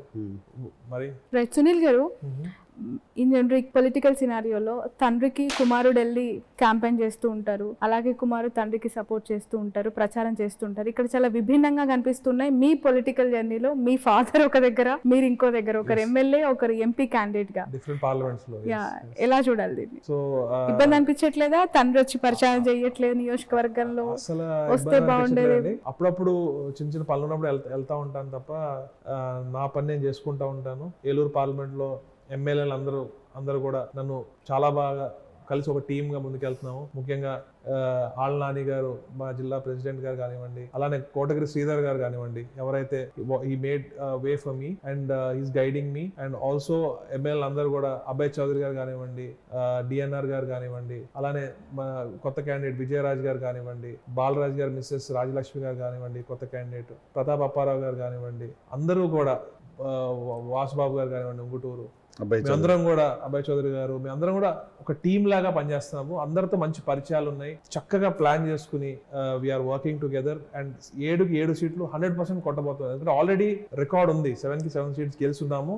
జగన్మోహన్ రెడ్డి గారి అభివృద్ధి సంక్షేమం వల్ల 5 సంవత్సరాల పరిపాలన తర్వాత వ్యతిరేకత ఏమీ లేదా? 175 అతిశయోక్తి అనిపించట్లేదా మీకు? నా అనాలిసిస్ ప్రకారం కలిసి వచ్చే ఓటే గానీ మాకు పోయే ఓటు లేదు. ఎందుకంటే we made a difference. YSR Congress party, Jaganmohan Reddy గారు మేడ్ ఎ డిఫరెన్స్. అండ్ ఎందుకంటే గతంలో కొన్ని కమ్యూనిటీస్కి ఏం అందేవి కాదు. కేవలం సంక్షేమం కావాలంటే జన్మభూమి కమిటీల చుట్టూ తిరగడము, వాళ్ళకి డబ్బులు సమర్పించుకోవడము, లేకపోతే వారి నాయకుల వెనకాల తిరిగి ప్రసన్నం చేసుకోవడం, టీడీపీ నాయకుల వెనకాల తప్ప వాళ్ళకి ఏం అందేవి కాదు. కానీ జగన్మోహన్ రెడ్డి గారు కులం, మతం, ప్రాంతం చూడకుండా అర్హత బట్టి ఇస్తున్నారు కదా. సో దాన్ని బట్టి ప్రజలు ఈ రోజు ఎంతో మంది వృద్ధులు పాపం డబ్బులు ఇంటికి రాక చాలా ఇబ్బంది పడుతున్నారు. వారందరూ కూడా రేపొద్దున జగన్మోహన్ రెడ్డి గారి వాల్యూ తెలుసుకున్నారు ఈ రోజు. సో ఇవన్నీ కూడా చూస్తున్నారు, అబ్జర్వ్ చేస్తున్నారు. జగన్మోహన్ రెడ్డి గారు లేకపోతే మళ్ళీ ఇబ్బందులు పడాల్సి వస్తుందని చెప్పి చాలా మంది మాకు చెప్తున్నారు కూడా. కార్మూర్ నాగేశ్వరరావు గారికి లాస్ట్ 3 ఎలక్షన్స్ మీరు బ్యాకప్. అవును, అంటే రకరకాల అవసరాలు ఉంటాయి కాబట్టి నేను ఒక్కడనే ఫుల్ అని మీరు కూడా ఇన్వాల్వ్ అయ్యాను. ఇంట్లో పర్సన్ ఒక ఎలక్షన్ లో పనిచేయడం వల్ల డెఫినెట్ గా అడ్వాంటేజ్ ఎవరికైనా. ఈసారి మీరు అక్కడ లేరు ఆయనకి. అవును అవును. ఇబ్బంది ఫీల్ అవుతున్నారు ఏమన్నా? నా టీం, నేను లేకపోయినా నా టీం ఉంది. నా సొంత టీం ఒకటి పెట్టుకున్నాను. నేను రోజుకి ఒక హాఫ్ అన్ అవర్ నా టీంతో మాట్లాడుతున్నాను. ఎప్పుడు కలిసారు చివరిసారి కార్మూర్ నాగేశ్వరరావు గారిని? మేము ఈ 70 days లో ఒక 2-3 సార్లు కలిసి ఉంటాను. అంతే అంతే, 2-3 times. అంతే అంతే. మీకు ఇంకో సబ్మిషన్, సాధారణంగా ఒక పొలిటికల్ ఫ్యామిలీస్ నుంచి వచ్చిన పిల్లలు నేను ముందుండాలి, లేకపోతే పలానా నా ఫ్రెండ్ అను. మీరు శ్రీధర్ గారు ఏమైనా ఫ్రెండ్స్ కాదు, కానీ ఇప్పుడైతే బ్రదర్స్ లా ఉంటున్నాము. కానీ అంటే సాధారణంగా నేను కూడా యాస్పిరెంట్ అనుకునే దగ్గర he has given a good contribution towards your basically అంటే 2 years బ్యాక్ ఆయన ఏ రోజు ఫ్యామిలీ అవసరాల కోసం he decided to not to contest. కానీ ఆయన ఫస్ట్ ప్రపోజ్ చేసింది నా పేరే. What's your bondage? We are like brothers. We every day we talk and we meet when it's necessary. We discuss. We go to meetings together and we work really hard for the party. He is very loyal to the party. Jagan Mohan Reddy garu ante pranam Sridhar gariki, and we are working really hard. And Sridhar garu first na peru propose చేద్దాం CM గారి దగ్గర అని చెప్పి నాన్నగారికి 2 years back అడిగితే వద్దు అని చెప్పి వద్దని చెప్పడం. తర్వాత అయినా కూడా శ్రీధర్ గారు కూడా చెప్పడం, అలానే ఆల్నాని గారు కూడా ఓకే అంటాం. ఇదంతా ఒక డ్రీమ్ లాగా అయిపోయింది ఇదంతా కూడా. సో మీరు కార్మూర్ నాగేశ్వరరావు గారు నాకు ఇంతకుముందు ఎప్పుడు ఇంటర్వ్యూలో చెప్పారు, జగన్మోహన్ రెడ్డి గారు అమలు చేస్తున్న సంక్షేమ కార్యక్రమాలు అన్ని వరుసగా ఎవరైనా చెప్తే 10 లక్షల రూపాయలు ప్రైజ్ ఇస్తాను. నేను చెప్పలేదు అది. మీరు చెప్పగలరు. జగన్ జపం అయితే చేస్తున్నారు. కానీ నిజంగా చెప్పాలంటే నేను కూడా చెప్పలేను, ఎందుకంటే అన్ని మంచి పనులు చేస్తున్నారు జగన్మోహన్. స్కీమ్స్ అన్ని వరుసగా చెప్పలేరు. అంటే వరుసగా చెప్పాలంటే చెప్పలేదు, కరెక్ట్ గా టక్కడగా చెప్పాలని చెప్పలేము, ఎందుకంటే ఒక చాందాడంత లిస్ట్ ఉంది అది. ఎందుకంటే అన్ని సంక్షేమ నవరత్నాలు చెప్పండి. నవరత్నాలు చెప్పచ్చు. సో అంత టఫ్ ఉంది. జగన్మోహన్ రెడ్డి గారు జపం చేస్తున్నారు, కానీ ఆ పథకాలన్నీ మీరే ఓన్ చేసుకొని చెప్పే పరిస్థితి. అంత మంచి చేస్తున్నారు జగన్మోహన్ రెడ్డి గారు. మీరు చెప్పగలుగుతారా? మంచి చేస్తున్నారు అన్నప్పుడు మంచి పనులు చెప్పుకోవడంలో తప్పలేదు, మరి మీరు ఎందుకు గుర్తుపెట్టుకోలేదు? చెప్పుకోలేను అంటే ఒక 4-5 ఉంటే తెలుగుదేశం చేసిన తెలుగుదేశం పార్టీకి గుర్తుండిపోయి ఒక పథకం పేరు మీరు చెప్పగలుగుతారా? పసుపు కుంకుమ. అదే కదా వాళ్ళు ఎత్తుగా పసుపు కుంకుమ పోసారు లేడీస్ అందరూ కలిసి. అసలు మీరు ఆహ్వానం చేస్తారు, దగ్గర 5-6% ఓటు బ్యాంక్ పెరిగి చూపించింది అది. ఎక్కడ పసుపు కుంకుమ నిజంగా. ఏలూరు 33-34% ఉన్న దగ్గర ఎన్హాన్స్ అయింది 39. రైట్. సునీల్ గారు, ఏలూరు పార్లమెంట్ కి జగన్మోహన్ రెడ్డి ప్రభుత్వం వచ్చిన తర్వాత చేసిందేంటి, గెలిపిస్తే మళ్ళీ చేసేదేంటి? ఏలూరు ప్రాంతంకి వచ్చేసరికి మెడికల్ కాలేజ్ తీసుకురా, ఇదైతే చాలా కొత్త ఉందండి. గుంటూరు, విజయవాడ పరిసర ప్రాంతాల్లో ఏలూరు కోతవేట దూరం ఉంటుంది నాకు తెలిసి. ఇక్కడే మొత్తం మెడికల్ హబ్ అంతా ఇంక్లూడింగ్ ఎయిమ్స్ తో సైతం ఇక్కడే ఉంది కదా. వాట్ ఇస్ అన్ ఇన్నోవేటివ్ అంటే ఇంకా అయితే ఏలూరుకి డెవలప్మెంట్ వద్దంటారు. ఎగ్జాక్ట్లీ డెవలప్మెంట్ ఉంది కదా, development. So development index health. ఇప్పుడు ఏలూరుకి మెడికల్ కాలేజ్ వచ్చిందండి, forget about Eluru medical college రావడం, బట్ సీట్స్ పెరిగినాయి కదా. Good. So more students are going to enroll and they're going to study more. Human education మీద ఈ ప్రభుత్వం ఫోకస్ చేస్తుంది. Human investment, growth, financial growth, companies దేని మీద కాన్సన్ట్రేట్ చేయట్లేదు చెప్పండి మీరు. మేజర్ ఇష్యూ ఏలూరు పార్లమెంట్ లో కొల్లేరు పొల్యూషన్ అనేది చాలా పెద్ద సమస్య. చాలా మంది ఎలక్షన్ స్లోగన్స్ లో నేను 15-20 ఏళ్ళుగా వింటున్నా, ఎలక్షన్ టైంలో కొల్లూరు పొల్యూషన్ ఏదో చేస్తాను. As a young politician what is your? Definitely అండి, ఎందుకంటే పర్యావరణం కాపాడుకోకపోతే మనకి ఫ్యూచరే ఉండదు. డెఫినెట్లీ కొల్లేరు ప్రాంతంలో ఈ ఇష్యూస్ అన్నీ ఉన్నాయి. సో దీని గురించి ఒక అధ్యయనం చేసి, ప్లస్ అలానే కొల్లేరు ప్రాంతంలో ఎక్కువ మంచినీటి సమస్య ఉంది. కానీ జగన్మోహన్ రెడ్డి గారు వాటర్ గ్రిడ్ అది రెడీ అవుతుంది, ఆ పైప్ లైన్స్ వర్క్ కూడా జరుగుతుంది, ఇంకా కొంచెం మిగిలి ఉంది. అది కానీ అయితే మంచినీళ్ళ సప్లై అది కూడా అన్ని సెట్ అవుతాయి. మెయిన్ వాటర్ ప్రాబ్లం దాని మీద ఫోకస్ పెడదాం అనుకుంటున్నాను. అలానే పొల్యూషన్ మీద కూడా ఎటువంటి జాగ్రత్తలు తీసుకోవాలి, ఇంకా ఏం చేస్తే మనకి పొల్యూషన్ తగ్గుతుంది. ఈ 5 ఏళ్లలో మీరు ఏం చేశారు? అసలు ప్రభుత్వం ఏం చేస్తుంది పొల్యూషన్ దాన్ని తగ్గించడానికి? ఇప్పుడు మీరు కొత్తగా ఎలక్షన్ పోతున్నారు కానీ ప్రభుత్వం 5 ఏళ్ళ నుంచి ప్రభుత్వం డెఫినెట్ గా ఇప్పుడు దాకా అన్ని చర్యలు తీసుకుంది. ఆ ఫారెస్ట్ డిపార్ట్మెంట్ ద్వారా కానివ్వండి, అన్ని పొల్యూషన్ తగ్గించడానికి ప్రతి చర్య తీసుకుంది ప్రభుత్వం. తీసుకోలేదు అంటానికి మనం సరిపోం. Definitely but already it can't happen overnight. But నేను వచ్చాక కూడా ఇంకా రీసెర్చ్ చేసి ఇంకా అదర్ ఫారెన్ కంట్రీస్ లో ఇలాంటి భౌగోళిక మన సిచ్యువేషన్ ఉన్న చోట్ల మన దేశంలో కానివ్వండి, అదర్ కంట్రీస్ లో ఉన్న సిచ్యువేషన్స్ కానివ్వండి చూసి రేపు ఎటువంటి చర్యలు తీసుకుంటున్నారో ఇక్కడ కూడా ఇంప్లిమెంట్ చేసి డబ్బు ఖర్చు అయినా కూడా కేంద్ర ప్రభుత్వం ద్వారా కూడా మనం వర్క్ చేసి ట్రై చేస్తాం. అలానే ఏదైతే మన పోలవరం ఏరియా ఉందో పోలవరం ప్రాజెక్ట్ని దృష్టి పెడతాను. పోలవరం ఏరియాలో ఉన్న గిరిజనుల మీద ప్రత్యేక దృష్టి పెట్టి వారి జీవన ప్రమాణాలు పెరిగేలాగా వారు కూడా బయటికి వచ్చి మంచి పొజిషన్కి వచ్చేలాగా వారు కూడా మనతో కొంచెం డెవలప్మెంట్ అక్కడ తక్కువ ఉంది, మనతో పాటు ఈక్వల్ ఉండేలాగా డెవలప్మెంట్ కానివ్వండి, ఎందుకంటే కొన్ని ఏరియాస్కి వెళ్తే మొబైల్ సిగ్నల్స్ కూడా ఉండవు, చాలా ఇబ్బందులు పడతాం. నేను రికార్డ్ చేసి పెట్టుకుంటాను ఈ వీడియో రికార్డ్ చేసి పెట్టుకుంటాను. 5 ఏళ్ల తర్వాత I want to make a difference. 5 ఏళ్ల తర్వాత పోలవరం నిర్వాసితులకు ప్యాకేజీ పూర్తిగా కంప్లీట్ చేయిస్తాను. Definitely I try my best. నేను కేంద్రంతో ఎట్లా మాట్లాడాలి అన్ని పెద్దల సలహాలు తీసుకుని నేను డెఫినెట్లీ ముందుకెళ్తాను. ఎందుకంటే నేను చేతులు ఎందుకంటే అది యుద్ధ ప్రాతిపదికన చేయాల్సింది సార్. మీరు 5 ఏళ్ల తర్వాత కూడా చేస్తానో లేదో ప్రయత్నం చేసి తీరాల్సిందనే కాన్ఫిడెన్స్ చేస్తాను. నేను చేతులు కట్టుకుని ఎంపీ అయిపోయాను అని చెప్పి చేతులు కట్టేసుకుని జస్ట్ అలా పార్టీ పథకాలు చెప్పుకోవడం కాదు, పార్టీ ఎలాగో మంచి చేస్తుంది. మీరు చేయాల్సిన జగన్మోహన్ రెడ్డి గారు ఎలాగో మీరు ప్రతి పార్లమెంట్ సెక్షన్ లో పోలవరం నిర్వాసితుల కోసం, బాధితుల కోసం, ముఖ్యంగా వాళ్ళకి ముంపు ప్రాంత ప్రజల పరిరక్షణ కోసం ఒక స్లోగన్ మీద గ్యారంటీగా ఉంటుంది. అట్లీస్ట్ ఒక ప్లకార్డ్ అయినా చూపిస్తారు పార్లమెంట్లో ప్రతిసారి. డెఫినెట్లీ అండి. నేను ఎవరిని కన్సల్ట్ చేయాలి, ఏ ఆ మినిస్ట్రీ దగ్గరికి వెళ్ళి మనకి ఎలా ఏం రావాలి ప్రతిదీ కూడా నేను ఒక టీమ్ని సెట్ చేసుకుని ఒక ప్లాన్ డిజైన్ చేసుకుని I work in that way. And also రేపొద్దున్న ఈ పార్లమెంట్లో డిఫరెన్స్ కనపడాలి. ఎందుకంటే నేను ఏదో వచ్చేసి ఎంపీ అని చెప్పి కూర్చోవడం కాదు. నేను I want to make a difference. I want to work really hard. ఎందుకంటే నేను రేపు పొద్దున గెలిస్తే జగన్మోహన్ రెడ్డి గారి ప్రతినిధిని అవుతాను. జగన్మోహన్ రెడ్డి గారికి మంచి పేరు తీసుకురావడమే నా ధ్యేయం. సో నేను ఆ విధంగా నేను ముందుకెళ్ళి పార్లమెంట్లో కానివ్వండి, నా గళం వినిపించడంలో కానివ్వండి, ఇక్కడ సమస్యలు నేను నా గళంలో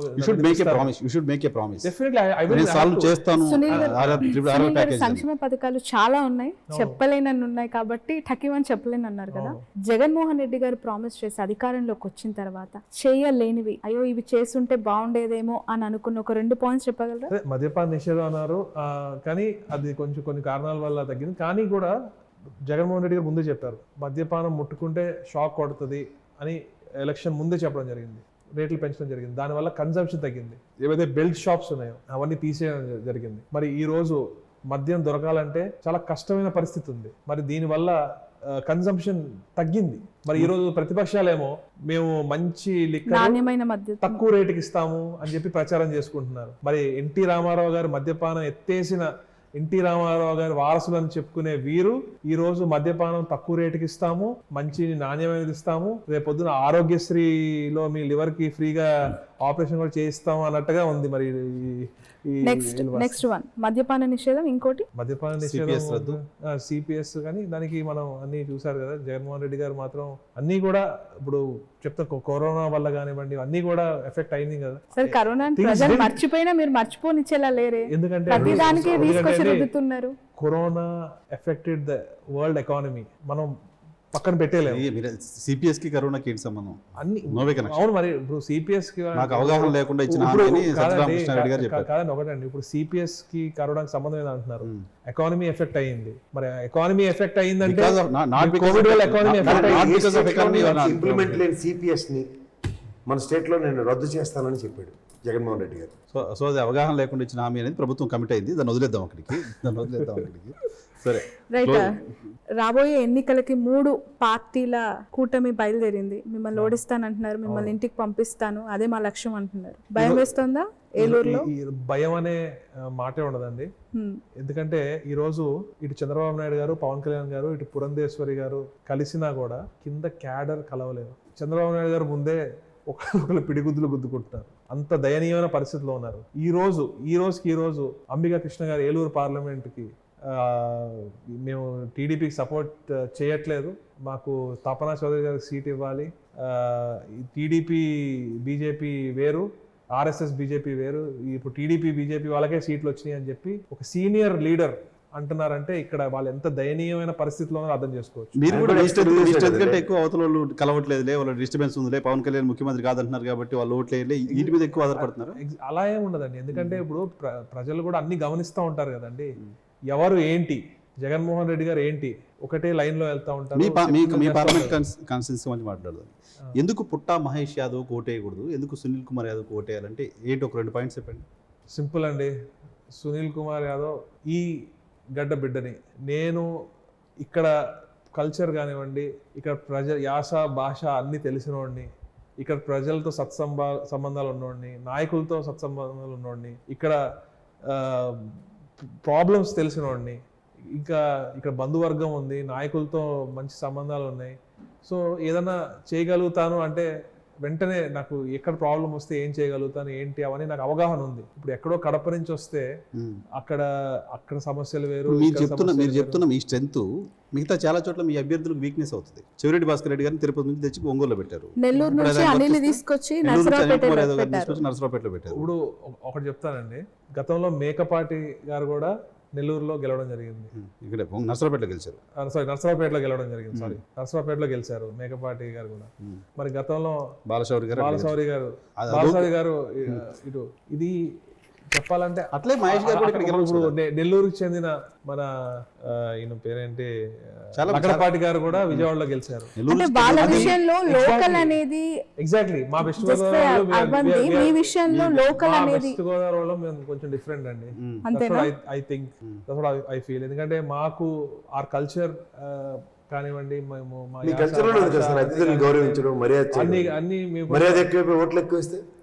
కాదు. పైగా మీ ఏలూరుకి సూపర్ స్టార్ కృష్ణ గారు గుంటూరు నుంచి వచ్చి కంటెస్ట్ చేసి గెలిచారు. అవును గెలిచారు. యా బట్ లోకల్ కాదు కదా, వాళ్ళ మిస్సెస్ ఇక్కడ కైకలూరే కదండి. అప్పుడు విజయనగరం గారు. సో అలా ఆదరించారు. బట్ స్టిల్ ఆదరించారు. ఇప్పుడు అక్కడ కడప నుంచి వచ్చిన ఆయనకి ఇక్కడ ఏం సంబంధం లేదు, ఇక్కడ బంధువర్గం లేదు, చుట్టరికం లేదు, ఇక్కడ ఏమీ లేదు అసలు ఇక్కడ చెప్పాలంటే ఒకరోజేమో కర్ణాటకలో పుట్టాను, కర్ణాటకలో పెరిగాను అన్నారు, ఒకసారేమో రాయలసీమలో పుట్టి కర్ణాటకలో పెరిగాను అంటున్నారు. సో మీకు ఎమ్మెల్యేల మద్దతు ఉంది, బంధువులు ఉన్నారు, మీకు బలగం ఉంది, బలం ఉంది, సమస్యలు తెలుసు. ఓకే, పుట్టా మహేష్ యాదవ్ వెనుక 3 పార్టీలు ఉన్నాయి, 3 నాయకులు ఉన్నారు, ఆర్థిక అండదండలు ఉన్నాయి, 0.85% ఉన్న బీజేపీ ఉంది, ఓట్ల లేని జనసేనకులు ఉన్న జనసేన పార్టీ ఉంది. ఎంపీ సీట్లు ఎంపీ లేక ఎంపీ కంటెస్టెంట్స్ లేక ఒక 0.85% ఓట్ షేర్ ఉన్న పార్టీకి 6 ఎంపీ సీట్లు ఇచ్చిన ఒక బలహీనమైన ఒక పార్టీ ఉంది. మరి ఎట్లా ఉందంటే ఒక పంచర్ అయిన 3 చక్రాల రిక్షాలా ఉంది. అంటే మీ ఏలూరులో ఇప్పుడు 7కి 7 వైఎస్ఆర్సీపీ గెలిచింది కదా కదా. అవును. సో తెలుగుదేశం ప్రెజెన్స్ లేని దగ్గర లేదు, మీ పని సులువు అవుతుందని ఎందుకు చెప్పరు? చాలా సులువు అవుతుంది. ఇప్పుడు పోలవరం ఉంది, జనసేన, అది చాలా ఈజీగా ఉంటుంది. కైకలూరులో బీజేపీ చాలా సులువుగా ఉంటుంది. ఉంగుటూరులో చాలా ఈజీగా, మాకు చాలా we are going in right direction. Jaganmohan Reddy గారు వేసిన పాత్ ఎమ్మెల్యేలు కానివ్వండి, నాకు కానివ్వండి, చాలా ఉపయోగపడుతుంది. He made things easy for us. చాలా చోట్ల జగన్మోహన్ రెడ్డి గారు అభ్యర్థులను మార్చడానికి చెప్పిన కారణం ప్రభుత్వం పైన పాజిటివ్ ఫ్యాక్టర్ ఉన్నా, జగన్మోహన్ రెడ్డి గారి సర్కార్ పైన పాజిటివ్ ఫ్యాక్టర్ ఉన్నా, ఎంతో కొంత అభ్యర్థికి సంబంధించిన ఇది కూడా ఉంటుంది కాబట్టి మారుస్తున్నామని. సో మీ పార్లమెంట్ కాన్స్టిట్యూన్సీలో మీకు ఒక 5 లక్షల ఓట్లు వచ్చాయంటే మీ ఓట్లన్నీ, జగన్ గారి ఓట్లన్నీ? జగన్మోహన్ రెడ్డి గారికి ఒక సపరేట్ బేస్ ఉంటుందండి. అదే ఉంటుంది, ఓట్లు జగన్మోహన్ రెడ్డి గారి ఓట్లే. సునీల్ ఓట్లు కూడా ఏదో సీట్ అయినా. ఇప్పుడు కొంతమంది నరసాపురంలో చెప్తారు నా ఫేస్ వాల్యూ చూసే ఓట్లు పడి అంటారు. నేను అట్లా చెప్తున్నాను కాదు. జగన్మోహన్ రెడ్డి గారు వేసిన పాత్, జగన్మోహన్ రెడ్డి గారు గత 2-3 ఏళ్ళ నుంచి గడప గడప చేయమంటాం కానివ్వండి, ఈ అభివృద్ధి సంక్షేమ పథకాలు కాదు, మీరు జగన్మోహన్ రెడ్డి గారు జపం చేయడంలో అసలు జగన్మోహన్ రెడ్డి గారు ఒకటండి, మా చరిష్మా ఏదన్నా అంతా జస్ట్ కొంచెం యాడ్ అవుతుంది తప్ప అది ఎంత పర్సెంటేజ్ అనేది, that's what I am asking. ఎంత పర్సెంటేజ్ అంటే I really can't say, but it just different constituencies లో డిఫరెంట్ గా ఉంటది. ఎమ్మెల్యే ఎంపీ ఫ్లేయర్ కొంచెం యాడ్ అవుతుంది తప్ప 60-40 మాక్సిమం జగన్మోహన్ రెడ్డి గారి వల్లే. ఫస్ట్ చాలా మంది నరసాపురంలో కూడా జగన్మోహన్ రెడ్డి గారి వల్లే గెలిచారు బల్లగుద్ది. మీరు బాగా ఇంట్రెస్ట్ త్రిబులర్ గురించి మాట్లాడారు. తర్వాత నా ఫేస్ వాల్యూ వల్లే గెలిచారని చెప్పి నేను ఎవరు చెప్పుకోవడం వాళ్ళైతే కాదు. అంటే మళ్ళీ మీ టికెట్ రాదని భయంకి మొత్తం ఫేస్ వాల్యూ అంతా జగన్మోహన్ రెడ్డి గారు చెప్తున్నారు. 100% జగన్మోహన్ రెడ్డి గారి వల్లే మాక్సిమం. ఏదైనా చిన్న ఏదైనా కొంచెం యాడ్ అయితే ఎమ్మెల్యేలు ఎంపీల వల్ల ఏదైనా లైట్ గా ఉంటుంది తప్ప మాక్సిమం జగన్మోహన్ రెడ్డి గారి వల్ల. సునీల్ గారు, పాలిటిక్స్ కి కావాల్సింది ఏంటి? లక్క, ట్రస్టా, హార్డ్ వర్క్? పాలిటిక్స్ కావాల్సింది ఫస్ట్ లక్ అండి, హార్డ్ వర్క్, తర్వాత జగన్మోహన్ రెడ్డి గారు ఆశీస్సులు, అంతే. అండ్ మీ విషయంలో? నా విషయంలో అయితే ప్యూర్ లక్ అండి. ఎందుకంటే మీ హార్డ్ వర్క్ ఏం లేదు కదా? హార్డ్ వర్క్ అంటే ఉంది, అంటే బ్యాక్ ఎండ్ లో ఉండింది. అంటే మీ హార్డ్ వర్క్ కి నా హార్డ్ వర్క్ ఏదో తెలిసిన వారికి తెలుసు, వాళ్ళకి తెలుసు. జగన్మోహన్ రెడ్డి గారికి తెలుసు, జగన్మోహన్ రెడ్డి గారు తెలుసు, జగన్మోహన్ రెడ్డి గారి పక్కన వాళ్ళకి క్లోజ్ వాళ్ళకి కూడా తెలుసు, ఇక్కడ ఉన్న కొంతమందికి కూడా తెలుసు. అట్లా సో ఇక్కడ టాపిక్ డైవర్ట్ అయ్యింది. అదే త్రిబులర్ దగ్గర మీరు ఏదో బాగా ఇంట్రెస్ట్ ఉన్నారు మాట్లాడటానికి. అదే ఇప్పుడు పార్టీకి ఉంటే పార్టీ తల్లి లాంటిది, లాయల్ గా ఉండాలి. ఈగోస్ కి పోతే చివరికి ఎటు కాకుండా మిగిలిపోతారు. అంటే మాగుంట గారు ఇక్కడ మన నాకు తెలియదు కానీ ఆర్ఆర్ గారు ముగ్గురు లాయలిస్టులు కదా? అలాని కాదు, నరసాపురం గురించి అయితే నేను చెప్పగలుగుతాను. ఒక రాంగ్ డైరెక్షన్ లో గైడ్ చేసి, రఘురామకృష్ణరాజు గారు అంటే మాకు ఫ్యామిలీ ఫ్రెండ్ గా ఉండేవారు. పాపం ఆయన్ని రాంగ్ గైడెన్స్ ఇచ్చి రోజు ఆ పచ్చ ఛానల్ కూర్చోబెట్టుకుని కూర్చొని పాలు తాగి బ్యాచ్ అండి అది. పచ్చ ఛానల్స్ లో మాట్లాడిచ్చి ఆయన క్యారెక్టర్ ని పాడు చేసి ఈరోజు ఆయన టికెట్ లేకుండా వాడుకుని డస్ట్బిన్ లో పడేశారు. మీలాంటి వాళ్ళు సలహా ఇవ్వచ్చు కదండి. పాపం జగన్ గారే ఆయనకు టికెట్ రాకుండా చేశారని చెప్పి ఆయన కమెంట్స్ చేస్తున్నారు కదా. అంటే జగన్ గారు అంత పవర్ఫుల్ అని చెప్పి వాళ్ళే ఒప్పుకుంటున్నారు. ఒక జాతీయ పార్టీలో కూడా టికెట్స్ డిసైడ్ చేస్తున్నారంటే జగన్మోహన్ రెడ్డి గారు అంత పవర్ఫుల్ అని వాళ్ళు చెప్పుకుంటున్నారు. నిజమైతే జగన్మోహన్ రెడ్డి గారు ఇస్ వెరీ గ్రేట్, అంతే. అద్భుతంగా అన్ని ప్రశ్నలకి సమాధానం చెప్తూ ఉన్నారు, ప్రతిదీ కూడా ఆన్సర్ చేయడానికి ప్రయత్నం చేస్తూ ఉన్నారు. రాజకీయ ఓనమానాలు నేర్చుకుని తండ్రి దగ్గర, జగన్మోహన్ రెడ్డి గారి దగ్గర, ఇద్దరు దగ్గర ఇప్పుడు హీరోస్ అని ఉంటారు కదా. నాకు మా ఫాదర్ హీరో, జగన్మోహన్ రెడ్డి గారు పొలిటికల్ గురువు అంటే అన్ని చూసి నేర్చుకోవడం అండి. కానీ జగన్మోహన్ రెడ్డి గారు is my inspiration. My father is my hero and my inspiration as well. But Jaganmohan Reddy గారు ద వే, అంటే నేను ఈ జనరేషన్లో ఇలాంటి పొలిటీషియన్ ని మన కంట్రీలో ఎక్కడ ఎవరున్నారండి who thinks about feeding the kids the right nutrition, you know, and also giving the kids tabs కానీ, బ్యాగ్స్, బుక్స్, బట్టలు కానివ్వండి, ఇవన్నీ which leader thinks you know in such a way. గతంలో ఎక్కడైనా ఇలా ఉందా? మన ఏపీ స్టేట్ తీసుకుంటే ఏ నాయకుడైనా రాజశేఖర రెడ్డి గారు చేశారు, రాజశేఖర రెడ్డి గారి కంటే బాగా చేస్తున్నారు. Right sir, thank you very much. సమయం కేటాయించినందుకు. Wish you all the best Sunil గారు. Wish you good luck.